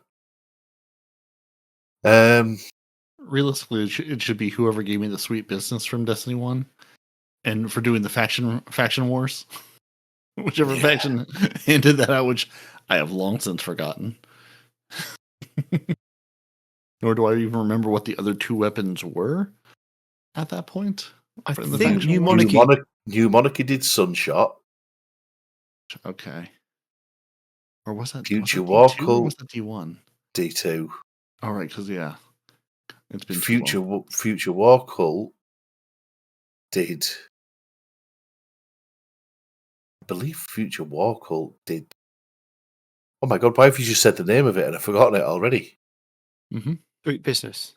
Sweet It Business. was the Catalyst, wasn't it? Yeah, and I Right, believe yeah, Dead yeah, Orbit the had the pulse rifle. That's just its name's just popped out of my mind. Graviton The Lance. pulse rifle, but okay, yeah, the catalyst for all three. As for the Yeah. Sunshot, I couldn't. I was like, I feel like one of them was a pulse rifle. Sunshot, I forgot about entirely. Yeah. Yeah. This Do you feels miss the like race? ancient history. It is. It's just played on my mind. I'm an old man, you know what I mean? I do. Right there with you. I'm an old fat man as well. I can't even chase my memory anymore. It's too Do fast. you miss the race? Really too fast. Do you miss the race to find where Zer is, or do you just like having him in the same place in the tower all the time? No, I like the fact that you'd have to go and search for him, or somebody would search for him, and you'd have the Zer videos. I think Yeah, making him central, pretty it's boring, isn't it? yeah. I mean, I they used to even like when you spiced it up when they had that mini pleasure barge, didn't they, on Nessus? And he Yeah. suddenly appeared on there. It was like, where is he on Nessus? Oh my word, he's on the pleasure barge. It's like, I used to like it on Destiny 1 where they used to give you little hints and whatnot where you spawned in at the tower and there was markings, wasn't there, on the I don't even know what they were anymore. They were supposed to like little pillars or something like that, weren't they? Right in front of you. And that'd tell you like what direction to head if he was in the tower. yes, vaguely remember that. Yeah. Yeah, the little secret bits that you could look for and whatnot. It'd be like, oh, it's this way. And you'd run off and you'd find him down there. Yeah, it was great. I always just waited for someone to tell me, or stumbled across them on my own. Fell over him. Oh, Zer, well, you're there. Oh, hey, look at you! You're here now. I've got these things for you. I was always just like, someone will tell me where he is. Why am I doing this work? This work has been done for me. Yeah. Demon was putting videos out every week. What has been your favourite memory of completing either a raid or a dungeon? Which one? Why? I think King's Fall for me, because I did it the weekend that it was it wasn't the contest, but it was like the first weekend of King's Fall. Release. Yeah. And me and my friends had spent like forever trying to get through it, and we got up to Golgoroth, and I think we sat there for about 6 hours trying to figure out Golgoroth. And it was like, oh my word, this is just, we all disbanded, and I think we were meant to come back the next day, but they didn't come back. So I left Jeed, got into a group, we did Golgoroth, I think the first run, went on to the Daughters, did that, and then did Oryx. And I think I did it all within that first weekend.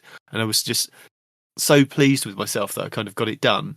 And I think you had to, because it was an Xbox achievement, to do the raid. It was one of the when they had achievements for the game.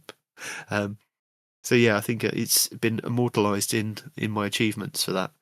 But that's the one that I kind of really remember. Peroty? think it was just doing the flawless run of Crota, getting that down enough times that we were able to get a whole group through. And then, of course, the number of times that we were trying to run it with you and you would get kicked to orbit just randomly. I don't know why. Yep. Yeah. No idea. Yeah. No. Yeah. It's like I feel like it would be in the Gorgon maze. I don't know why, but I have a memory of being like, you know, That's we would run through. Oh, you're right. I was like, wait, I think it has happened in the Gorgons. Yeah. Yeah. Well, I have a distinct memory of being in the Gorgon maze. Yeah. Right. I'm thinking Vault of Glass. What am I doing here? Being old and forgetful. That's what I'm doing. But yeah, I have such a memory of like being in the Gorgon maze too, and looking and seeing someone got kicked to orbit. It's like, did we lose Demon? We lost Demon again. I don't know why, but yeah, no, the same thing in Crota, getting part of the way through and just being like, oh, we lost someone. Guess who it is? And at that point, there were so many. I just remember being on because your kids were smaller, Pan's kids were smaller. Like, you know, everyone who had children, there was just ambient children all around because everyone had younger kids at that point. So you would just sort of hear the ambient children, and then the ambient children would change. It's like, oh, we've lost a parent, we've lost someone. It's like which one was it? I think back then I had terrible internet, so there was no kind of streaming. There would be no kind of podcast thing. I think where we've kind of moved out into the sticks, they had no kind of real internet apart from like I think it was kind of close to dial-up. To be honest, it was like I was playing on the worst, and then slowly but surely, kind of the fiber got introduced, and it's got better and better. So yeah, I think that was my whole issue. Yeah, it slowly became usable. But yeah, you know, I just remember, I just have the strongest memory of you know, the fact that we were able to hobble our way through any raid flawlessly still just sort of blows my mind. Is we were able to actually accomplish that at all. But yeah, just the number of times and it happened with other people too. But I feel like it's like we had like, you know, like made specific times. Like, okay, we're all going to get together. We're going to get Demon through this. Like, you know, because it was like Pony, Pan, Jackley, and I, and probably Durian had run it like enough times to be kind of halfway competent. Yeah. And then it's like, okay. And then it's like, we're going to get this done. We're going to get you through this. Cause I think we ran a couple people through at that point. So we had sort of run it as a group enough times to be semi-competent with it. But just like, yeah. And I remember other people getting kicked too, but I just remember like consistently with you, we get like to a certain part. It's like, oh, we've lost Demon again. There he goes. Yeah, it's just like, sorry, the fates are just not smiling upon us. That's just how it is. They're just like, you're trying. Again, I think that was for an achievement as well, wasn't it? It was the no, it absolutely was flawless raider. Absolutely was. Yeah, and it's like we'll do this one of these days. And of course, it was Crota because Crota was just, I mean, you know, a strike at that point. Yeah, it was just silly how you know, you could cheese the entire first encounter half the time, and then the rest of it was really just like, don't be stupid, don't be risky, or run a revive, you know, self-res warlock in case you were like, I'm gonna die at some point, but I will have a second chance. Though I guess that would ruin the flawless raider, though, wouldn't it? Yeah, I think so. Yeah. Yeah, such good memories of getting up before work and trying to fit a raid in. Yeah, trying to knock out Crota or Vogue at that point. Honestly, just doing those normal runs in like, you know, a little under an hour, or a little over an hour. Being like, okay, can I get this done before I run out the door to work? Good times, many years ago. I remember it being horrendous. Yeah. Right, so then I've got some little pop quiz questions for you. Some little all game related. You know, none of them. Okay. Well, Noble, do you have any good raid memories? Since this isn't a yes or no question or anything obvious. Do you have any that you think back to fondly or otherwise? Yeah, I remember my first raid. I remember going into my first raid and it was Vault of Glass. I remember I'd got in by the skin of my teeth. It was literally because, you know, like there were friends of a friend of a friend. And it was my first Vault of Glass, and I was going through it, and we got to the. Remember, there used to be the exotic chest in Vault of Glass. Mm-hmm. In the Gorgon maze. And I remember getting to there, and it had been this real big struggle because obviously this was year one, Destiny 1, and it was a real big struggle to getting in because I didn't have Galahorn. Oh, that was me. Yeah, me too. I was always the guy without Gallahorn. I pulled Gallahorn out of the chest at the Gorgon mace during my first ever raid. Nice. I'd been into the raid before and just raided the exotic chest, but I'd never been in doing the raid, you know what I mean? And then got to it, and yeah, during my first ever raid, got to the Gorgon chest, and I pulled my first Gallahorn, and then got a lot of hate. Immediately unfriended. Yeah, got a lot of hate for some reason. My friends. Yeah, no. And yeah, carrying on through the raid, and then by the time I got to the end, they were like, "You know that Gallahorn you just got?" And I was like, "Yeah. You got to use it." Yeah. And then repeatedly killing myself because one of the guys that was in it was just the stereotypical Titan of the time of just like, yes, what we're going to do is we're going to put a Titan bubble here, right? And then we're all going to jump in out the Titan bubble and we're going to shoot him with Gallahorn. And I'm like, yeah, cool. And then one of them was like, yeah, we're going to put the Titan bubble down. We're going to put it down. You ready? Right, everybody jump. And then there was a pillar on the left-hand side. And he'd always just get straight up onto that one and he'd pop another bubble. So you'd jump up, shoot Gallahorn, you'd hit his bubble and he'd kill everybody. And you'd just be, that was it. You'd melt for 10 minutes laughing. But it was my first ever raid and I had no idea what had just gone on. I'd just been laid on the floor like dead warlock. Like what just happened? And really thinking that I'd messed up because nobody else had jumped. Everybody else knew what was going to happen. There was, 6 of us off. 4 of them sat perfectly still. He got up on the little ledge, put the second bubble up, and I jumped up, went to shoot, and just laid there. And I'm like, goodbye. What are you doing? Feeling like absolute idiot because I had no idea what had gone on. Horrendous, but so funny at the same time. Yeah. So it was always just so much fun. Yeah, taking someone through the raid and then inevitably killing them somewhere. I mean, I remember the King's Fall, the certain hidden ghost you could come down and get by the electrical area. It's like, just jump down here, go over here, and then just laughter. Just yeah. I mean, I still do it now in Destiny 2, you know what I mean? Like, if people have never been through Shattered Throne before, I'll be like, right, I just need to pop for a wee, but you're just going down there. You go down there, you'll turn it to the left, and you'll be there. Yeah, like, yeah, okay, fair enough. And then I'd just sit here real quietly on mute, like, jump. Evil, and then you'd watch them jump down and die, and I'd be like, yeah! Oh, you see him again in the one on the moon. When you get to the giant wall with loads of the pushy things that come out of the doors. And I do the same there as well, like pick a door, any door. See people like, well, which door to pick? And it's like, no matter which one you pick, I'm still going to laugh because all of them are going to kill you. Just sitting there waiting, just laughing as people get smacked against another wall and killed for 5 minutes. Like, you picked the wrong one, look, you picked the wrong one again.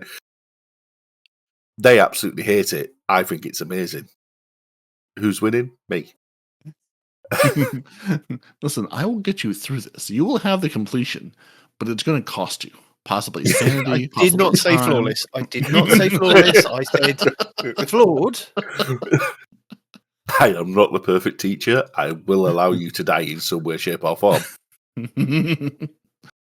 Many ways, probably. Yeah. I don't know what happened to me when I remember teaching you and Blue one of the dungeons that came out, the one with the giant meatball at the end. Oh, yeah. I remember teaching you and Blue that, and I was like, no, don't open that chest, it's going to kill you. He's like, what do you mean it's going to kill me? And, obviously, because they emit that blue smoke, don't they? And I was like, no, you don't want to open that. Look, and he's showing you the blue smoke and whatnot. And I'm thinking, why am I doing this? Why did I just save them? What happened to me? Who am I? What happened? What sort of idiot does that? Yeah. I'm not supposed to warn them of the danger. Who have I become? See, you get to a certain age, those parental instincts kick in, and you start trying to warn people of danger. Then you're like, wait a minute, these are adults. This is a game. It's fine. There's no danger here. Do it again. Kill them again. It's fine. I'm only going to get kicked to orbit. It's fine. Yeah. Perfectly fine. If they want the clears, they need to supply me with the laughs. Know what to do. Must have Gallahorn. Must have sense of humor. yeah, right. Must be able to wear in as well. That's another one that's on my list. Struggle so much when I come here. Dear. So, right, yes. Anyway, I do have some pop quiz questions for you as well, just for laughs. For the laughs. Just for the time, realistically. Oh, fair enough. I asked for things, and yeah, they were delivered. And people supplied you with questions. People supplied me with things. So, so is this like a buzzer kind of thing, or do we both have to answer? I don't. You can do a buzzer if you can do a buzzer if you want. Pull up the sound button. Oh, wait a minute. You're to be either of us are going to remember anything in this moment. Yeah, I know. Delightful. Those silences that Demon mentioned early on in the this is where they will become prominent. I can't believe what I'm seeing. Yeah, they don't relay into the actual recording though, do they?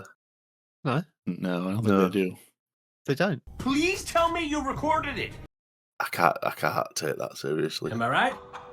Am I right or am I right? Right, so just don't use my soundboard.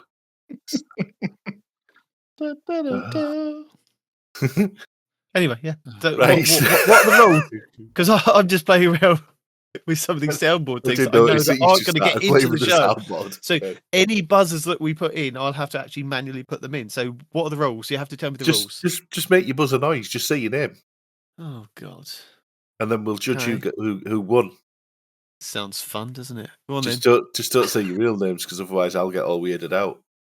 Chris. No, that's not my real name. No, that's not David. No, that's not your real name either. Stop being weird. Franklin. I know your real name, and that's just strange. Timothy. Yeah. Right. So, question 1. Demon. Frederick. Go on. You answer the question, Demon. Go for it. 1986. That's close to the year I was born, but that's not what we're looking. What is Telesto? Dude, broken. Always broken. During which season did we see our Guardian's grave? Season of Dawn. One of them a long time ago. Oh, Demon. He got in there, but he didn't buzz. I don't know if I can...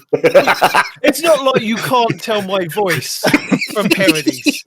But you didn't buzz. We sound very similar. It's hard to tell us apart. Everyone knows this. I said my name, it just cut out. Oh, is that what it was? Yeah. Like the other week when we couldn't tell what you were saying. My name cuts out. We're basically the same person. We're just identical in audio. No one can tell us apart. No. Never. Who else's grave have we seen during the game? Same 14. Any more? Maybe. Well, funnily enough, I didn't write these questions, but it says who else's grave did we see, and the answer that they've given is same 14. Problem is, we also saw Amanda Holidays, so we could have had 2 then. She doesn't have a grave. No, she just has a. We also saw. She has a shrine. She has a shrine. We also saw Luna's grave. She just has a place in the tower that we walk down to and pay our respects when we go see St. 14. Sometimes we find Crow down there going. Yeah, having a little cry. Yeah. Are you tallying these up? Is this like a proper, where we're going to win stuff? You can tell he is. No, he's not. You can tell he's thought this through. No, he hasn't. Not at all. I have actually. I've written it because I put this into a Word document so that I could sort of. God, there's going to be huge pauses in between him trying to figure out how to get from one page to another. Wow. What are you doing? I'm just warning the listeners. There's been none so far, and I've been reading from this. It's been fine. I'm not. That's because we've given you kind of time breaks like now where you've been trying to fiddle between the 2 pages, but we're not going Right, to do it don't anymore. call me out on the facts. What do you mean keep pausing? There's just going to be Jeopardy music just underlaying this entire section. No, I'm not putting in anything extra. It's just, I warned them at the beginning. It's just us talking nonsense for the next 2 hours, unedited. Apart from now, I've got to put a dolphin in. Yeah, I've now got to put a dolphin in because of you. Sorry. Please, sir, can I have another dolphin? No. Just I'm going to make you sing. Like I'm making you sing at the end of this. God damn it, Renard, that's your fault. Can you complete the quote? In his strong hand, he held a biscuit. I'm going to go with hammer, but no. No, neither of those. Rose. Sure. Where's that from? Yeah. I have no idea where that's from. Ask Ferrell. Okay. Well, that could be from anything then. It absolutely could, but that's what my question said, and I to be honest, I haven't. I'm sticking with biscuit then. I'll say it was biscuit. He knows nothing. He just works here. And the right answer is hammer. So I don't know what the rose is all about, but the answer is hammer. It's the only thing that you need in your hand, isn't it? The only thing any guardian needs in the hand is a hammer. Because what else are they going to hold? Yeah, that's what hands are for. A sword or a lightsaber. No. No. And it does that. Horrible thing. It does, you're right. Sounds like Anyway, people are now looking for the bug that's the fly that's flying in their car, going. Ferrell's opening the roof of his convertible, trying to blow it out in -5 weathers in Wales. Serves him right for driving a Miata. Hear it. I can't find it. I also love saying that he drives a Miata because it really gets to him as well, guys. So if you want to poke the bear. Who did the speaker confess he had never heard? There is no speaker. Traveller, and he confessed it to Goal. Yeah, he did. Yes. Yeah. So do I get 2 points for that? I get 2 points for that, don't I? Oh, no, amazing. No, you only got 1. Did I tell you that there was extra points? No, I didn't. Do I get? No, but I've given myself extra points. Do I get extra dolphins? No, I don't. So do you get? Extra points? You get extra dolphins, and then singing. You've been rewarded. They might not be singing. It depends on Did you hear that, Tony? He's trying to bribe me. Well, all singing is optional. That's what I'm hearing. When did Zer first sell Galahad? Second week of Destiny 1. Yeah, I think either the first week or second week. He's got week 1 written down, and I'm sure it was actually week 2 of Destiny 1 that Zer sold the Galahad. Well, you could have fact-checked any of these. Yeah, I could have done, but I didn't because I haven't really had time because it's been Christmas. You know what I mean? I've had things to do. Small children are... I'm going to say that Demon got that right because I'm pretty sure it was week 2. Yeah, either week 1 or week 2. I know it was right at the beginning. Yeah, so it was really Google early AI, Google AI says Zer first sold the legendary rocket launcher Galahorn in Destiny 1 during week 2, very early in the game. Well, I mean, she's already a little bit wrong because she called it a legendary. No, but never mind. Anyway. Anyway. Catching many players off guard as they didn't have enough strange coins or knew its potential, making it a legendary early miss for many. Yeah, it really was, wasn't it? A lot of people were like, "No, we're not spending this," because they were quite rare, weren't they? For back then, we're not spending our currency on a rocket launcher. Who wants one of those? Everybody wants one of those. Turns out, all of you. Yeah, and Bungie employees just laughed and laughed and laughed. What were 2 cheats did people use to defeat Crota and Atheon in Destiny 1? Pull out the Ethernet cable. Yep. And yeah, that's the one I remember. Push him off, wasn't it? There was the baby bumpers, or was that? Yeah, there was. Destiny 2? It was easiest. You could throw you as a warlock, you could throw those grenades out, and he would just kind of avoid the grenades and kind of be pushed off the baby bumpers off the ledge, couldn't he? Yeah, you could do that, and you could Nova bomb him off the edge as well. Ooh, nice. You could push him with the Nova bomb. See, I can remember the 17 other ways to knock him off the edge since then, but Yeah, you used to push him off with your sword as well eventually, didn't you? yeah, pulling. I feel there's been a half dozen ways to push him off the edge over time. But yeah, I definitely remember pull the Ethernet plug, disconnect the internet, and then it freaks out. Yeah, somebody takes the loss for the team, but the team win. Yep. Yeah. So in law, Uldren and Mara are both represented by two of which bird? Yes. I'm going to go with what Peroty said. Yes. Is it a crow? And It's part of the crow family, oh, but it isn't a crow. the dolphin. Pigeon. The answer is always pigeon. It's St. 14's pigeons. The answer is pigeon. It was a raven. Ah, I was so close. What did Cade say to Uldren before Uldren killed him? Get your rock off my map. Tell your sister I said hi. How's your sister? Oh, I knew he had a dig at his sister. You at least somewhere in the vicinity. I have no idea. That's what you said to Eris. Get your rock off my map. Yeah. To me, that's one of the things that made Cade lovable real early on was that line. Get your rock off my map. Yeah. During Season of the Warmind, we got two exotic weapons. One was the Polaris Lance. What was the other? Where? When? Who? What? During Season of the Warmind, we got two exotic weapons from Mars. Both of them were tied to a quest. One of them was Polaris Lance. What was the other weapon? It was a returning weapon from Destiny 1, and the quest line on Destiny 2 was almost as annoying as the quest line on Destiny 1. And it changed the face of Gambit for a really long time.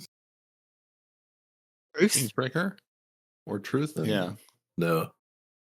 No. No. No. Sleeper Simulant.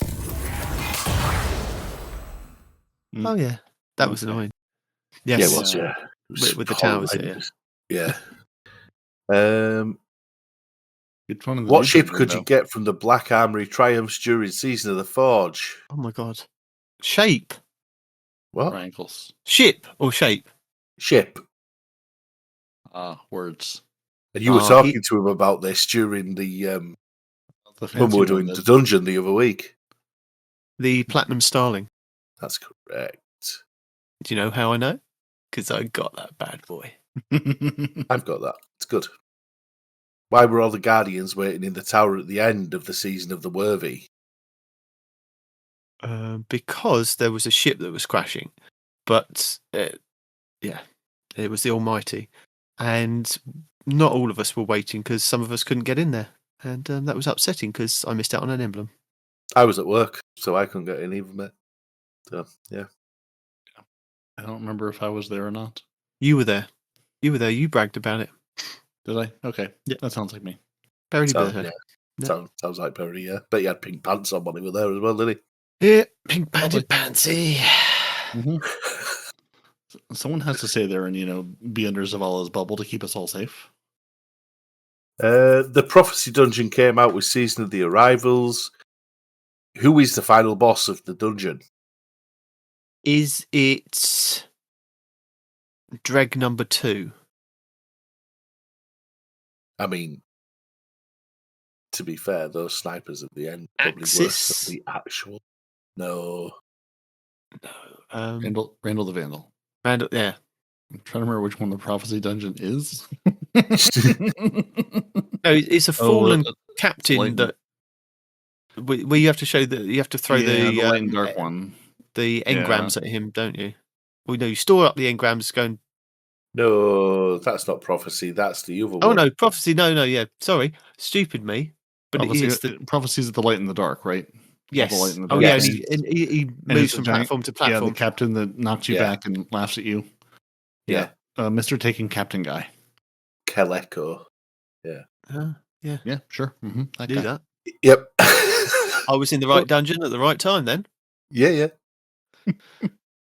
You do know that we're on a Destiny podcast. That Yeah. when we get on the Destiny podcast, we have no recollection of anything to do with Destiny. Yep, When you're no, asked I'm us fully questions. aware. I'm I've just come on this making podcast listeners and aware lost that it all.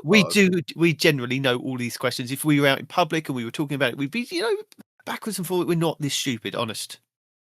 Well, maybe you aren't the stupid. I They're am. not. I am very much the stupid. Don't. I play something and my mind just gets wiped. The noisy cricket goes off, and I have no recollection of what happened to me.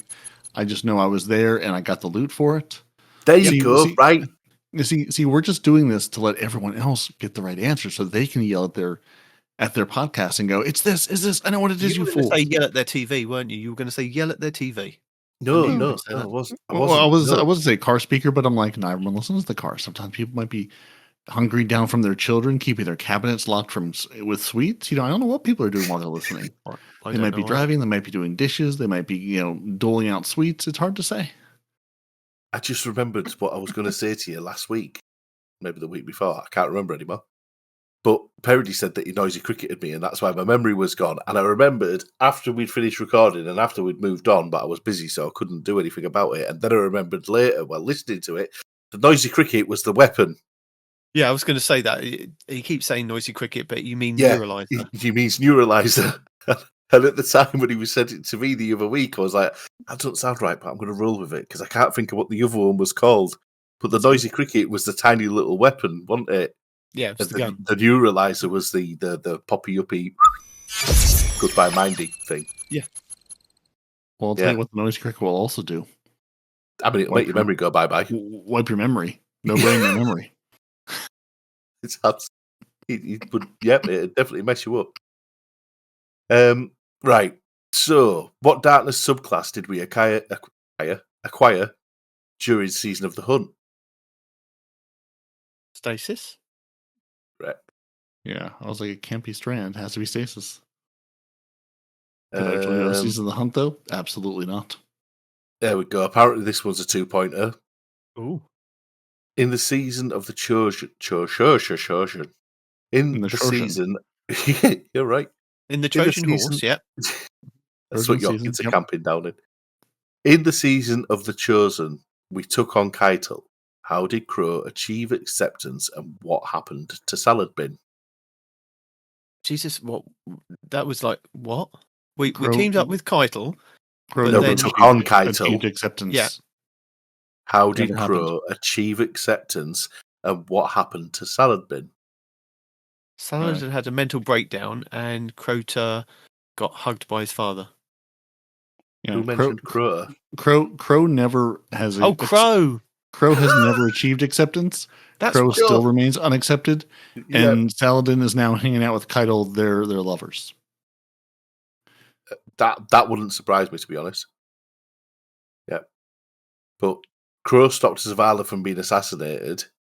Yeah, and then Saladin became Valis Forge by going off with Keitel. So I reckon Peroty gets a point there. I knew all that. I just didn't understand what you were saying. I thought you said Crota. I was like, why is he talking about Crota? What happened with Crota? Maybe he got hugged by his dad. Something happened. No. I find it intriguing that I can understand him when he lives like 4 minutes from you on an island with 400 different accents. Yeah. Yeah, but the further north that you go, the worse it gets.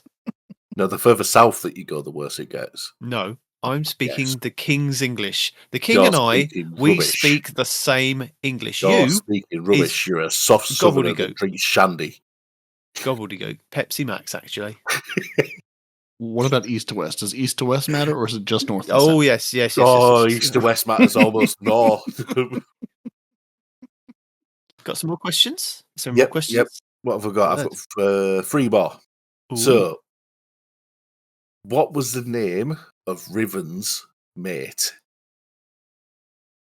Not mate like you call your wife. Not that sort of mate. Mate as in partner. Mate like Keitel and Lord Saladin. Yes. I remember this. I remember playing this. Do I remember what the name is? Absolutely not. Heffen. What? Heffen? No. I don't know. That's the name of the big meatball, isn't it? Sure. I thought that was part of that whole dungeon. Was It's the thing in the dungeon, isn't it? No. No, okay. Do we not fight her, mate? I'm sure we fought. Do we? Or do we go around and collect the bones of her friend? We go around and collect his bones. I'm sure it's Yeah. Heffen. What are you calling it then? He was called Tyrannus. Heffen is Heaven's Vengeance. That's the big meatball at the end of the dungeon that I didn't let Peroty and Blue die in for some reason. Okay. I thought that was I thought that was an Ahamkara. What did Osiris drink to bring him back after Savathun had possessed him? Cup of tea. Sprite. It was a cup of tea, which shows the true magic of a brew. Does. And Peroty won't appreciate that being an American. No, he likes a good cup of tea. Yeah, but most of them make it in a microwave like weirdos. Oh god, yeah. What's that about? I know, right? Just get a kettle. Get a kettle, Peroty. That one. Just don't care for tea. So, where did the name for Luna's Howl originate from? Luna, obviously. But who was Luna? Eris. I take it by my silence after that I was wrong. Yes. Okay. Did either of you ever do the quest line for Luna's Howl? Luna's Howl. Luna's Howl. I'm going to take it, probably, to be fair, as probably not, because it was a hand cannon, so I doubt that either of you ever actually cared. Luna's Howl. Luna's Howl, I got killed by so many times. I think I played enough to get the Luna's Howl. I definitely never got Not Forgotten until it was able to buy it at the kiosk years later.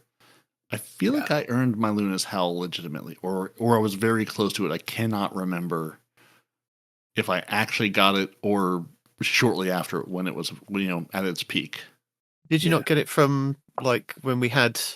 Oh well, yes. I mean, I've gotten it afterward, but like when it was peak. Yeah. When you had to do the Crucible thing. Right, yeah. When it was a pinnacle weapon and you were just getting killed by the Luna's Howl or Not Forgotten by everyone all of the time. I knew I'd never get not Forgotten. Luna's Howl I think I got, but I could not tell you what you had to do for it. You can buy the Not Forgotten from the kiosk. Well, yeah, I did that, so I mean it's in my collections now. I bought it, I deleted it, never fired it, but I have it. Yeah. No, Luna's Howl was she was a quest line. You picked her up from the Shaxx. Shaxx. Shaxx, yeah. That shows how much I care about PvP.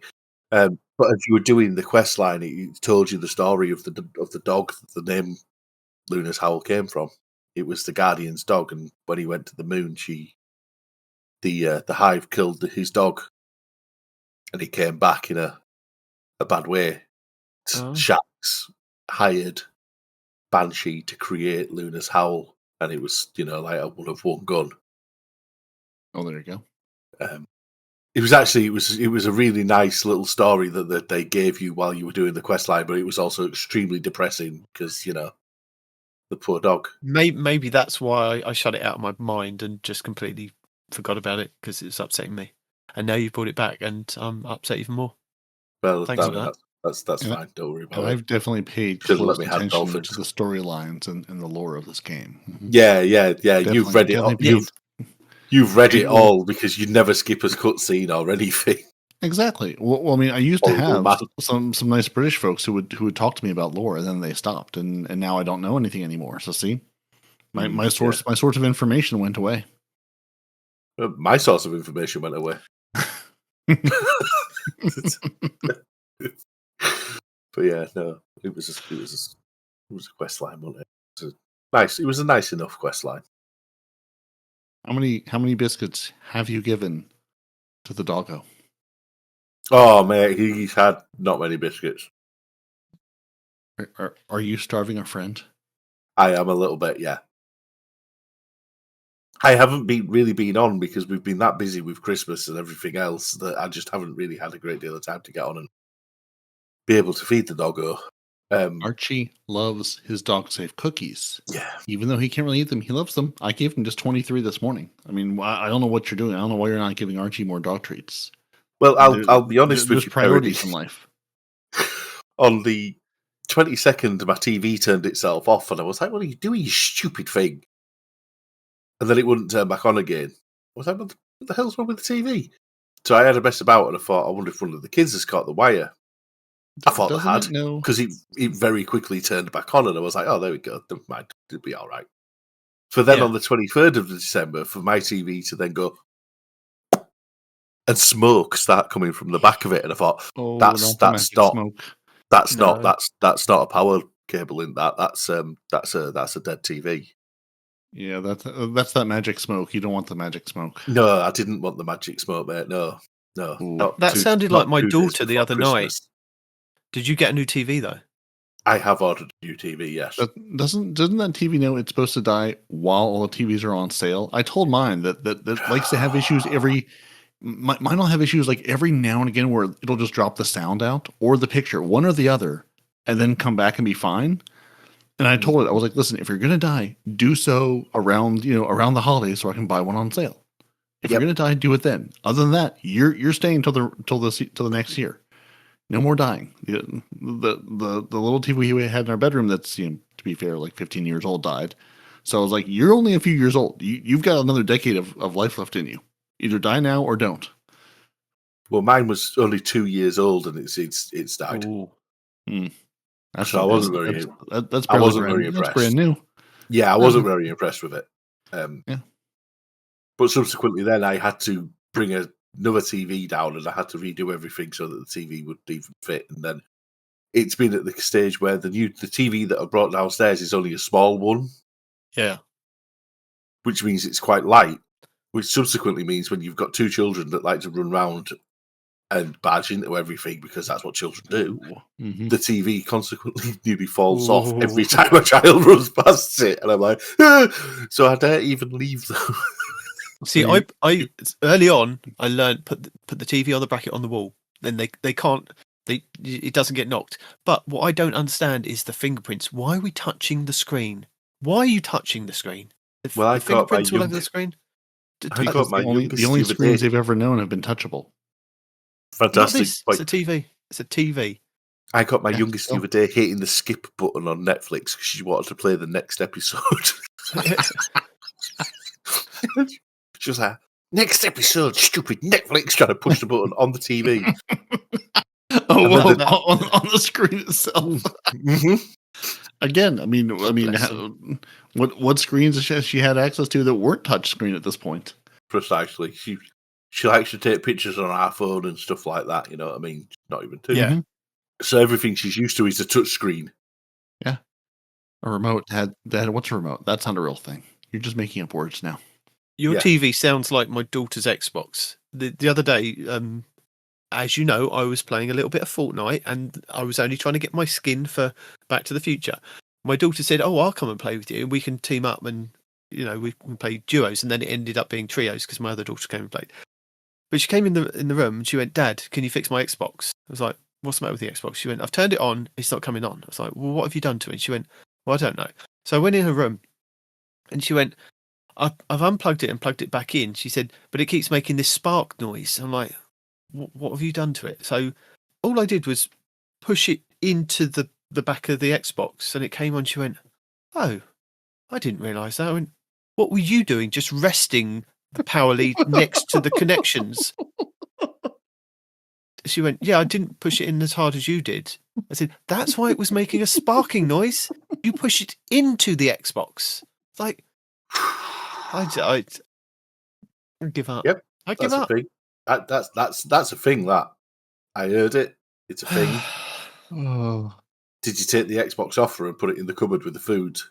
No, I didn't. And next to the coal. I made the children play with me until I had enough points to unlock Marty McFly and all his outfits and things for Back to the Future, and then I went, "I'm done. I'm done." What game did you play with the kids? Was it the "you rub my feet while I sit here" game? No. I think it was trios, no building, because I was like, I'm not 0 having turns. none of this. I'm Yeah. not having none of this building stuff. I'm shooting them in the head, and they're not going to build a tower in front of me. I'm just going to shoot them. I will grab I'm the just going to sniper point rifle. out that you've pointed out loads of times that this isn't a multi-game podcast, and today you've turned it into. No, this is the Christmas episode. Christmas episode, all bets are off. Anything can happen episodes. No, the no building is the correct way to play because whether they're bots or children, and quite frankly, I don't care which I'm shooting. They try to dance around and duck and dodge. I'm like, I've played enough PvP. I'm going to shoot it at you, and you're going to die because if you're not running away, you're dead. Because I know how to do this. I can do the whole. I'm going to build an entire. Or honestly, they build a wall and I just shoot the wall. I'm like, I have enough bullets, enough guns. I can cycle through these. Yeah, you can stand there behind that wall all you like. Yeah, it's the people that fly all around. I'm like, you just kill me. Let's get this over with. You clearly know what you're doing, and I'm here just to die. Come on. Yeah. Those people that do the jumpy, uppy, downy, city downy, spin aroundy stuff. I'm not game for them people. Yeah, out there. And the amount of times that they try and shoot you from a distance with a shotgun, you're like, do you know how weapons work? Thank God I've played Destiny because I can headshot you from miles away with this auto rifle, and you're just kind of shotgunning me for minimal damage. You get hit for 2. But that was good fun, and all down to my Destiny skills. We've got a couple of victory royales, and then there was a whole controversy about somebody stole a crown. I'm like, what's going on? Why are we getting upset about what's a crown? Who's a crown? I don't know. But we had to get it back, apparently. If one of your kids steal the other kid's crown. I think I had a crown, and then I got downed, and then they revived me. They drove a van over me or something, and got me back up. Oh, the revive van. And we were running around it. At one point, I was being screamed at to get in the van, and then it put me on top of the van. No, I shouldn't have been on top of the van. I'm like, I don't know what's happening. I know there's a storm coming. And why are we driving directly into the storm? Who's driving? Which one of the children is now driving the vehicle? Because it's not me. And this is why I haven't played in a while now, because I don't understand all this van thing and whatnot. It's just nonsense. And I was okay before. I know you put in the chat about the rolling round. It's like, yeah, man. Yeah, I would down somebody from miles away with a sniper rifle, and you'd see them just kind of tumbling down this hill. You'd be like, yeah. What are you doing? Where are you going? Get back here and let me shoot you. But then my kids were like screaming, they're going to be revived. They're going to be revived. Get them. I'm like, I'm trying to. They're rolling around, and I'm trying to snipe them. One of you's going to have to get closer and get them. I can't because there's going to be somebody hiding in the bush or in a snowman. I'm like, and I'm here with a sniper rifle. I will take care of that. Don't worry, I've got you covered. Dad's got Overwatch. We got this. Yeah. Was it a fun experience getting yelled at to get in the van versus what I imagine is the other way around in your house, yelling at them to get in the van? Yeah, the amount of times that I was getting shouted at, and then I had one of my daughters that was in the dining room next to the living room, so she was right next to me, but she wasn't on headset. So, and I had my other daughter who's in her room on her headset. So I was trying to communicate to both of them, and I don't know why my daughter in the living room, because she'd moved her computer into the living room so she'd be closer, but didn't have a headset on so she can communicate with her other sister. So I'm like, are you going to communicate that you are down to your sister? Because I've been downed. You're now down. Somehow we need to communicate this to your sister, and you're not saying anything. She's like, oh, like put a headset on. Just please put a headset on, because this is stressing me out. And then my wife's like, you're as bad as the kids. I'm like, it's stressing me out. This game is just... I'm going to go back to playing Destiny because that doesn't stress me out. This, I understand why my son is screaming at the top of his lungs at like 2:00 in the morning. He's like, like, yeah. Peroty joined me and some of my friends for a couple of games of Fortnite a few months ago, and he's never been back since. And I think it might be because of my friend. But no. Similar to that experience. You think that's bad? Play Blitz. Blitz is like that. But let's ratchet everything up to like 5 times the speed, give everybody abilities, ridiculous weapons, and let's put all of you into what feels like a large living room of a map, and it's basically like, go fight it out. It's ridiculous. I'm like, I don't know what half of these abilities do. I don't know what weapons I have. It's like, here's a new set of things. this round it's some big medallion thing pops up on your screen. This is this thing. I don't know what it is, but sure, yeah, let's do that. Let's play this one. It's so much fun. It's very quick for XP, but you just have to sit back and go, I don't know what's happening. Are we still talking about Fortnite? Yeah. Okay, because I have no idea what that is. Yeah. No, there's a blitz mode where it's it's like 20 people, 30 people that they drop into what is a very small map. It would be like let's drop into this like small neighborhood and fight to the death. It's ridiculous. It's just you think the normal size Fortnite map, nice big. You can wander around. You can find some weapons. You can knock some quests out. This it's like no. You and your 16 best friends are on top of everyone else. I didn't do any quests. We just did killing until I got enough points to get Marty. You don't need to worry about those. The quests are just there for the XP. We don't worry about those. I was very confused. Over, so by all the shops and all the skins and things. I just wanted the character so that I could then take him in to save the world, because I was like, that's going to be really cool. I've got a stormtrooper. I've got Marty. I'm good. You're all set then. Although apparently I have something that's very limited apparently, because I've got the Founders Pack and all the Founder stuff. You probably have the same skin I did. That my nephew was like, "Where did you get that? How did you get that skin?" I was like, "Because I bought this game before Save the World, or before the Battle Royale was a thing." Yeah, and I don't remember which one it was, but he's like, "That skin is super rare." I was like, I'm just so old. Expensive. Apparently, I could sell my account and make thousands. I'm like, and I'm not going to. It's mine. It's my name. I'm having it. Yeah, exactly. I was like, because I bought this before Battle Royale was a thing, before it was invented. So I bought the game when it was Save the World, and that was it. Yeah, so that just made me laugh because I have like 8 skins or something. Not counting all the Simpsons ones I just got in this past season. I have that and like a handful that I'm sure I just got from whatever times I popped on to play with him or whatever Save the World had given me or something. It's like, I have like 8 skins, but apparently, I've got the Founders one from way back before you young children were born. Yeah. It's now like, oh my God, only the OGs have that one. I'm like, well, I'm O. I'm O, yeah. Yeah. So I've got quite a lot, to be fair. I've got like all the Scooby-Doo ones, I've got all the Metallica ones, I've got all the Simpsons ones. I only played it for like 6 months. Yeah, just ended up with all these random skins because, but that looks good though, doesn't it? You know, what I mean? I'm gonna have to have that. Looks good. Oh yeah, well, I mean, the rate that they throw stuff at you, like I think that like the Simpsons Battle Pass I bought because again I wanted Simpsons. I was like, if I'm playing, I'm going to fully immerse in the Simpsons. I'm going to do the Battle Pass. I'm going to run around Springfield. It's going to be great.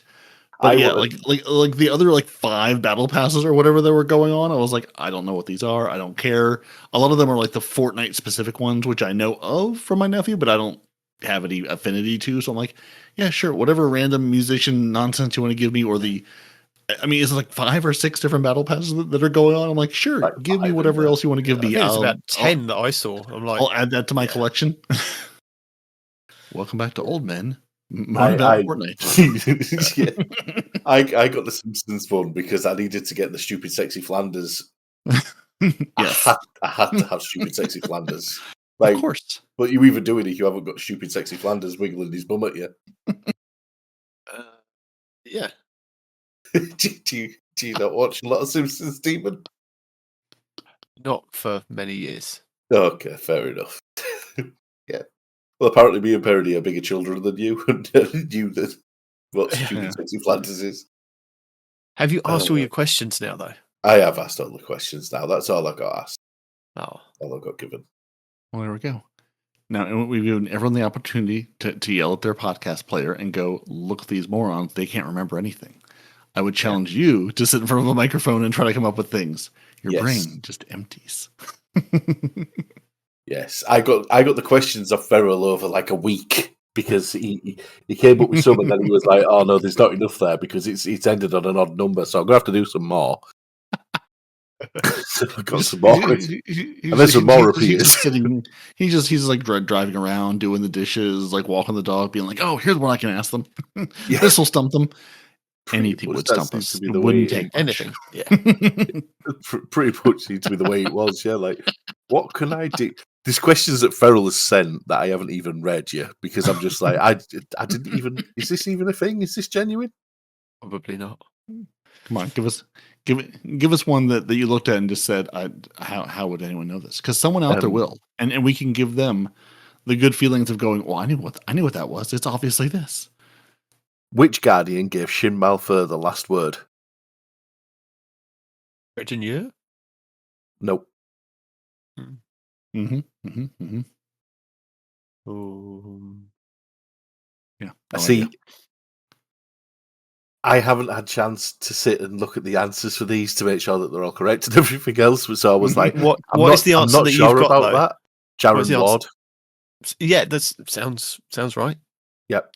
So I was like, I can't ask that because I'm not sure that's right. I mean, I'm not calling Ferrell a liar, you know what I mean? But like, I only asked the ones that I knew the answer to. I was like, yeah, no, that's right. I know that was right, so we'll leave that one there. You know, It sounds a little bit like you're calling him a liar. which Guardian became Dredge and Yor?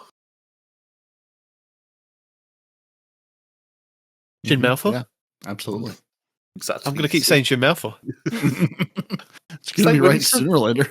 When I asked you one of the questions, it was complete the quote. In his strong hand, he held and honestly, all my mind could think was a potato masher because all I could think of was Shin Malphur, obviously. No, yeah. Well, no biscuit for that one. But Yeah, it was before biscuit we for that go one, and leave our depleting audience here, as this is Rapidly. not the Destiny show that they tuned in for this week anyway. But is Have it you the guys Destiny got any show they plans deserve? for New Year's or not? Are we just staying indoors? Are we just being grumpy old men staying indoors, shouting at the TV, and then going to bed before or after midnight? It's. I will probably be in bed after me, but the Wednesday night, so probably not a great deal. I may have a singular drink. Ooh. Yeah, I got some mead. Quite like. So I might have a mead and go to bed. Because I live a super exciting life. You do, yeah. Always, yeah. I mean, it's just a thrill a minute with you over there. Yeah. Well, it's because it's a Wednesday. I will have to get up with the children on Thursday morning. We've already established you're not making your way down to London, so No, I am most definitely not doing that. No. Hell will Devastated, freeze I can over tell you. and first. Parody's not going to go into Times Square to drop the ball or anything like Nope. that. But Not- have you got not anything traveling kind to of New York. planned? Do you watch the dropping of the ball on the TV? We had the last couple of years. Like, I think it's fun just to, as you know, just sort of have the TV on in the background while we're mostly ignoring it, and just basically as they do the tour of all the different New Year's as they happen around the world. Now we're going to Sydney. Yeah. Now we're going to Shanghai. Now we're going to London, and It's like, yep, it's a new year, all the places, because time is made up and all a myth. No real plans. I mean, we might again, we're both off work until then, so we might. I mean, we've never been go out and do anything. We might get together with like her sister and them and hang out and just sort of play games around the house and sort of half watch things. But I'm waiting for my Taskmaster New Year's treat to come out because we should be getting those around that time. But I think it's right after New Year's, like the 2nd and the 3rd. Oh, okay. But yeah, no real plans. Just enjoy the time off work and hang out. Really, and we've never really had like New Year's plans, anythings. I was debating being a proper grumpy old man this year and then staying awake to watch the fireworks and then complain about how much money they wasted on the fireworks. I don't know, but I don't know what levels I'm yet prepared to take grumpy old man to. I don't know if I'm at that stage yet, or if I'm maybe peaking a little bit too early, and maybe I should hold off on that for another couple of years. I don't Yeah, I was going to say give it a couple more years. Okay, right, fair enough. You've got plenty of time to be good and grumpy. Yeah, I don't think we've got any kind of plans. So some years we kind of, I don't know, just like watch something and then it kind of ticks over midnight and then we suddenly go, oh, we've missed midnight, we've missed the countdown, we've missed everything. And some years we kind of watch whatever the kind of BBC have pre-recorded till we get to the fireworks on the big wheel. But I don't think we've got anything planned this year. It's just, I think it's probably just going to have family round, and the kids will be off doing their thing. We'll scream at them to come down at midnight. They'll all not want to get off their Xboxes, and we stand. I think my wife throws money into the house from outside the house to give us good fortune for the year at midnight. I think there's a tradition for that. Okay. I think you throw in pennies into your house, and it's meant to give you good luck or give you something. I don't know. You might have to look it up. It could just be like just a mad woman doing a mad woman thing. I'm not calling her mad. I'm just saying it could money be. at you. You most certainly did, and I am going to now search on Facebook for your wife vigorously until I find her, and then I'm going to send her an audio clip of that. Oh dear. So there will be one line being edited out. Welcome to the 10-minute edit of the show. Nothing that we spoke about this week has made it in, so this is just me telling you hello and goodbye, and maybe here's This Week in Destiny. No, I might even leave This Week in Destiny out. There may be no Noble singing either, because it just depends on how much time that I want to spend editing Noble singing. So if there's a song at the end... It's just going to be the Fortnite conversation. That's all the episode's going to be. Just a few minutes of us moaning and not understanding how Fortnite works. That's it. Yeah, no. Absolutely. But we do need to thank everybody that's kind of supported us over the years, and especially this year. Mr. Noble, thank you for coming back on the show. I know it's only to kind of stroke your own ego because you're just so popular now, but thank you for coming back on and asking us some questions this week. No worries. More than welcome. His adoring public demands his presence, so here he is. Whatever this is, they need to be more specific what they want from him, because I mean, they're getting what they're getting, and we've brought them a show. If you are new here, maybe we should have started with this. If you're new here, see, Bungie stops putting things out at the end of the year, so we just start making things up at that point. Yeah. And now, what we aren't going to do is make up a whole new secret TWAB for you.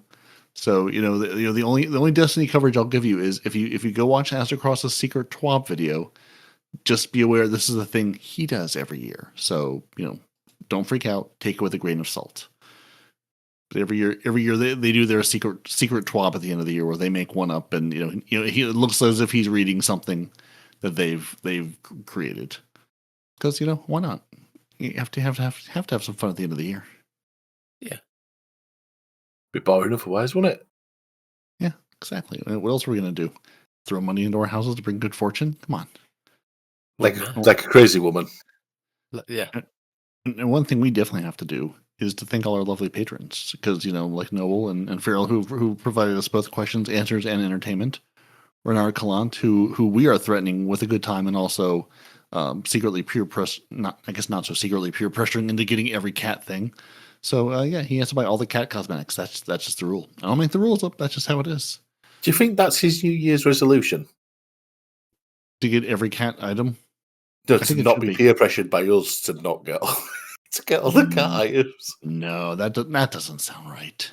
That doesn't sound right at all. I think his New Year's resolution is to collect every cat thing. And then he can have every cat ornament, emblem, emote, all the cat things. And Bungie will continue to put out more cat things, which just, you're just on that treadmill forever. Just like our grenade throwers, Fort Wizard, Golden God 1562, the Mancuna from Texas, Noble and Farrell, as we've spoken about already. What is your New Year's resolution? To continue to collect more obscure Destiny trivia to ask us questions of? Absolutely. I'm going to go away, and I am going to get ready for next year's Christmas special and everything else. What's the other one? The New Year's.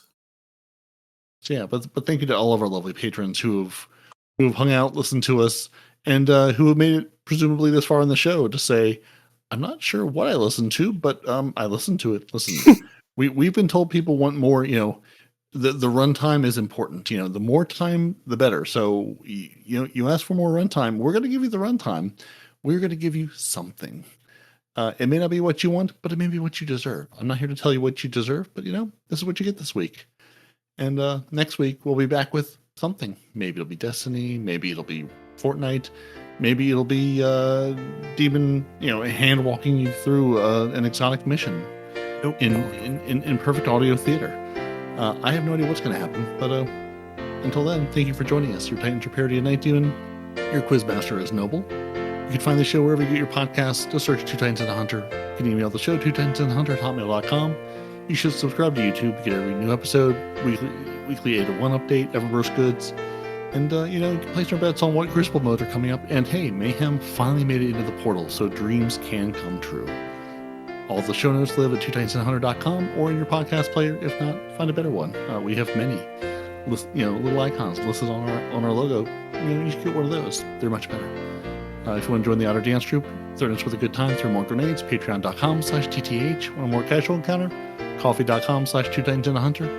And in the new year, maybe we'll stream more, maybe we won't, but you should go to twitch.tv/twotitansandahunter anyway, just in case, because who knows what's going to happen there. And until next week, gents, tell the people goodbye. Goodbye. Happy New Year. That as well. I was told not yet. I was told we couldn't yet. No, you can do it now because this is the New Year's one. Oh, okay. Well, Happy New Year, everyone. Have some candy from the loft cabin as a treat. No, we don't unlock it. You have to get permission first. Yeah, Don't forget, you've got to give him a foot rub. I tried, everyone. I tried to get you candy. With you on foot rubs. Demon says no. Now I'm definitely going to make you sing.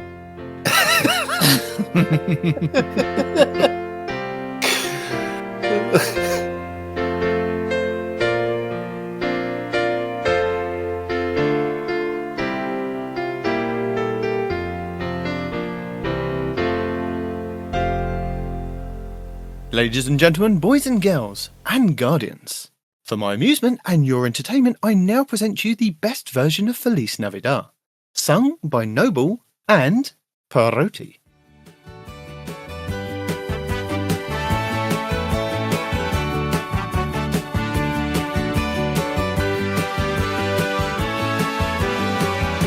Feliz Navidad,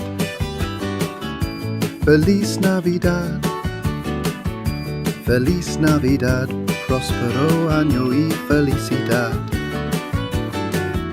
Feliz Navidad, Feliz Navidad, Feliz Navidad, próspero año y felicidad. I wanna wish you a Merry Christmas. I wanna wish you a Merry Christmas.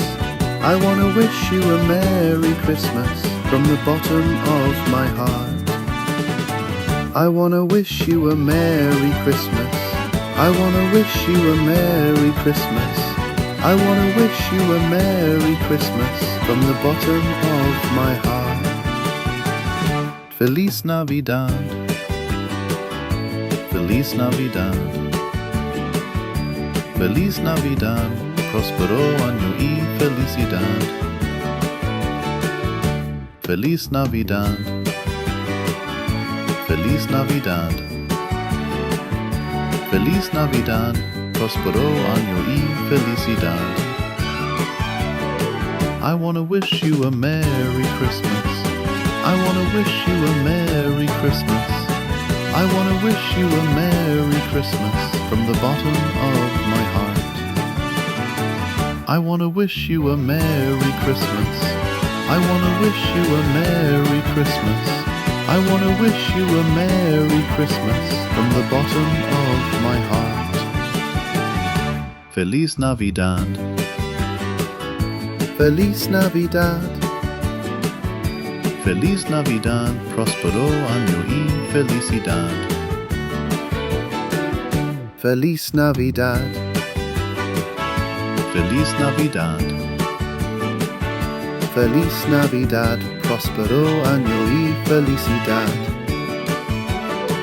I wanna wish you a Merry Christmas.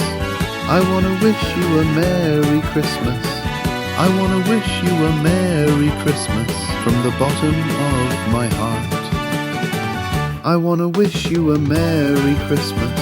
I wanna wish you a Merry Christmas. I wanna wish you a Merry Christmas from the bottom of my heart. Feliz Navidad, Feliz Navidad. Feliz Navidad, prospero año y felicidad.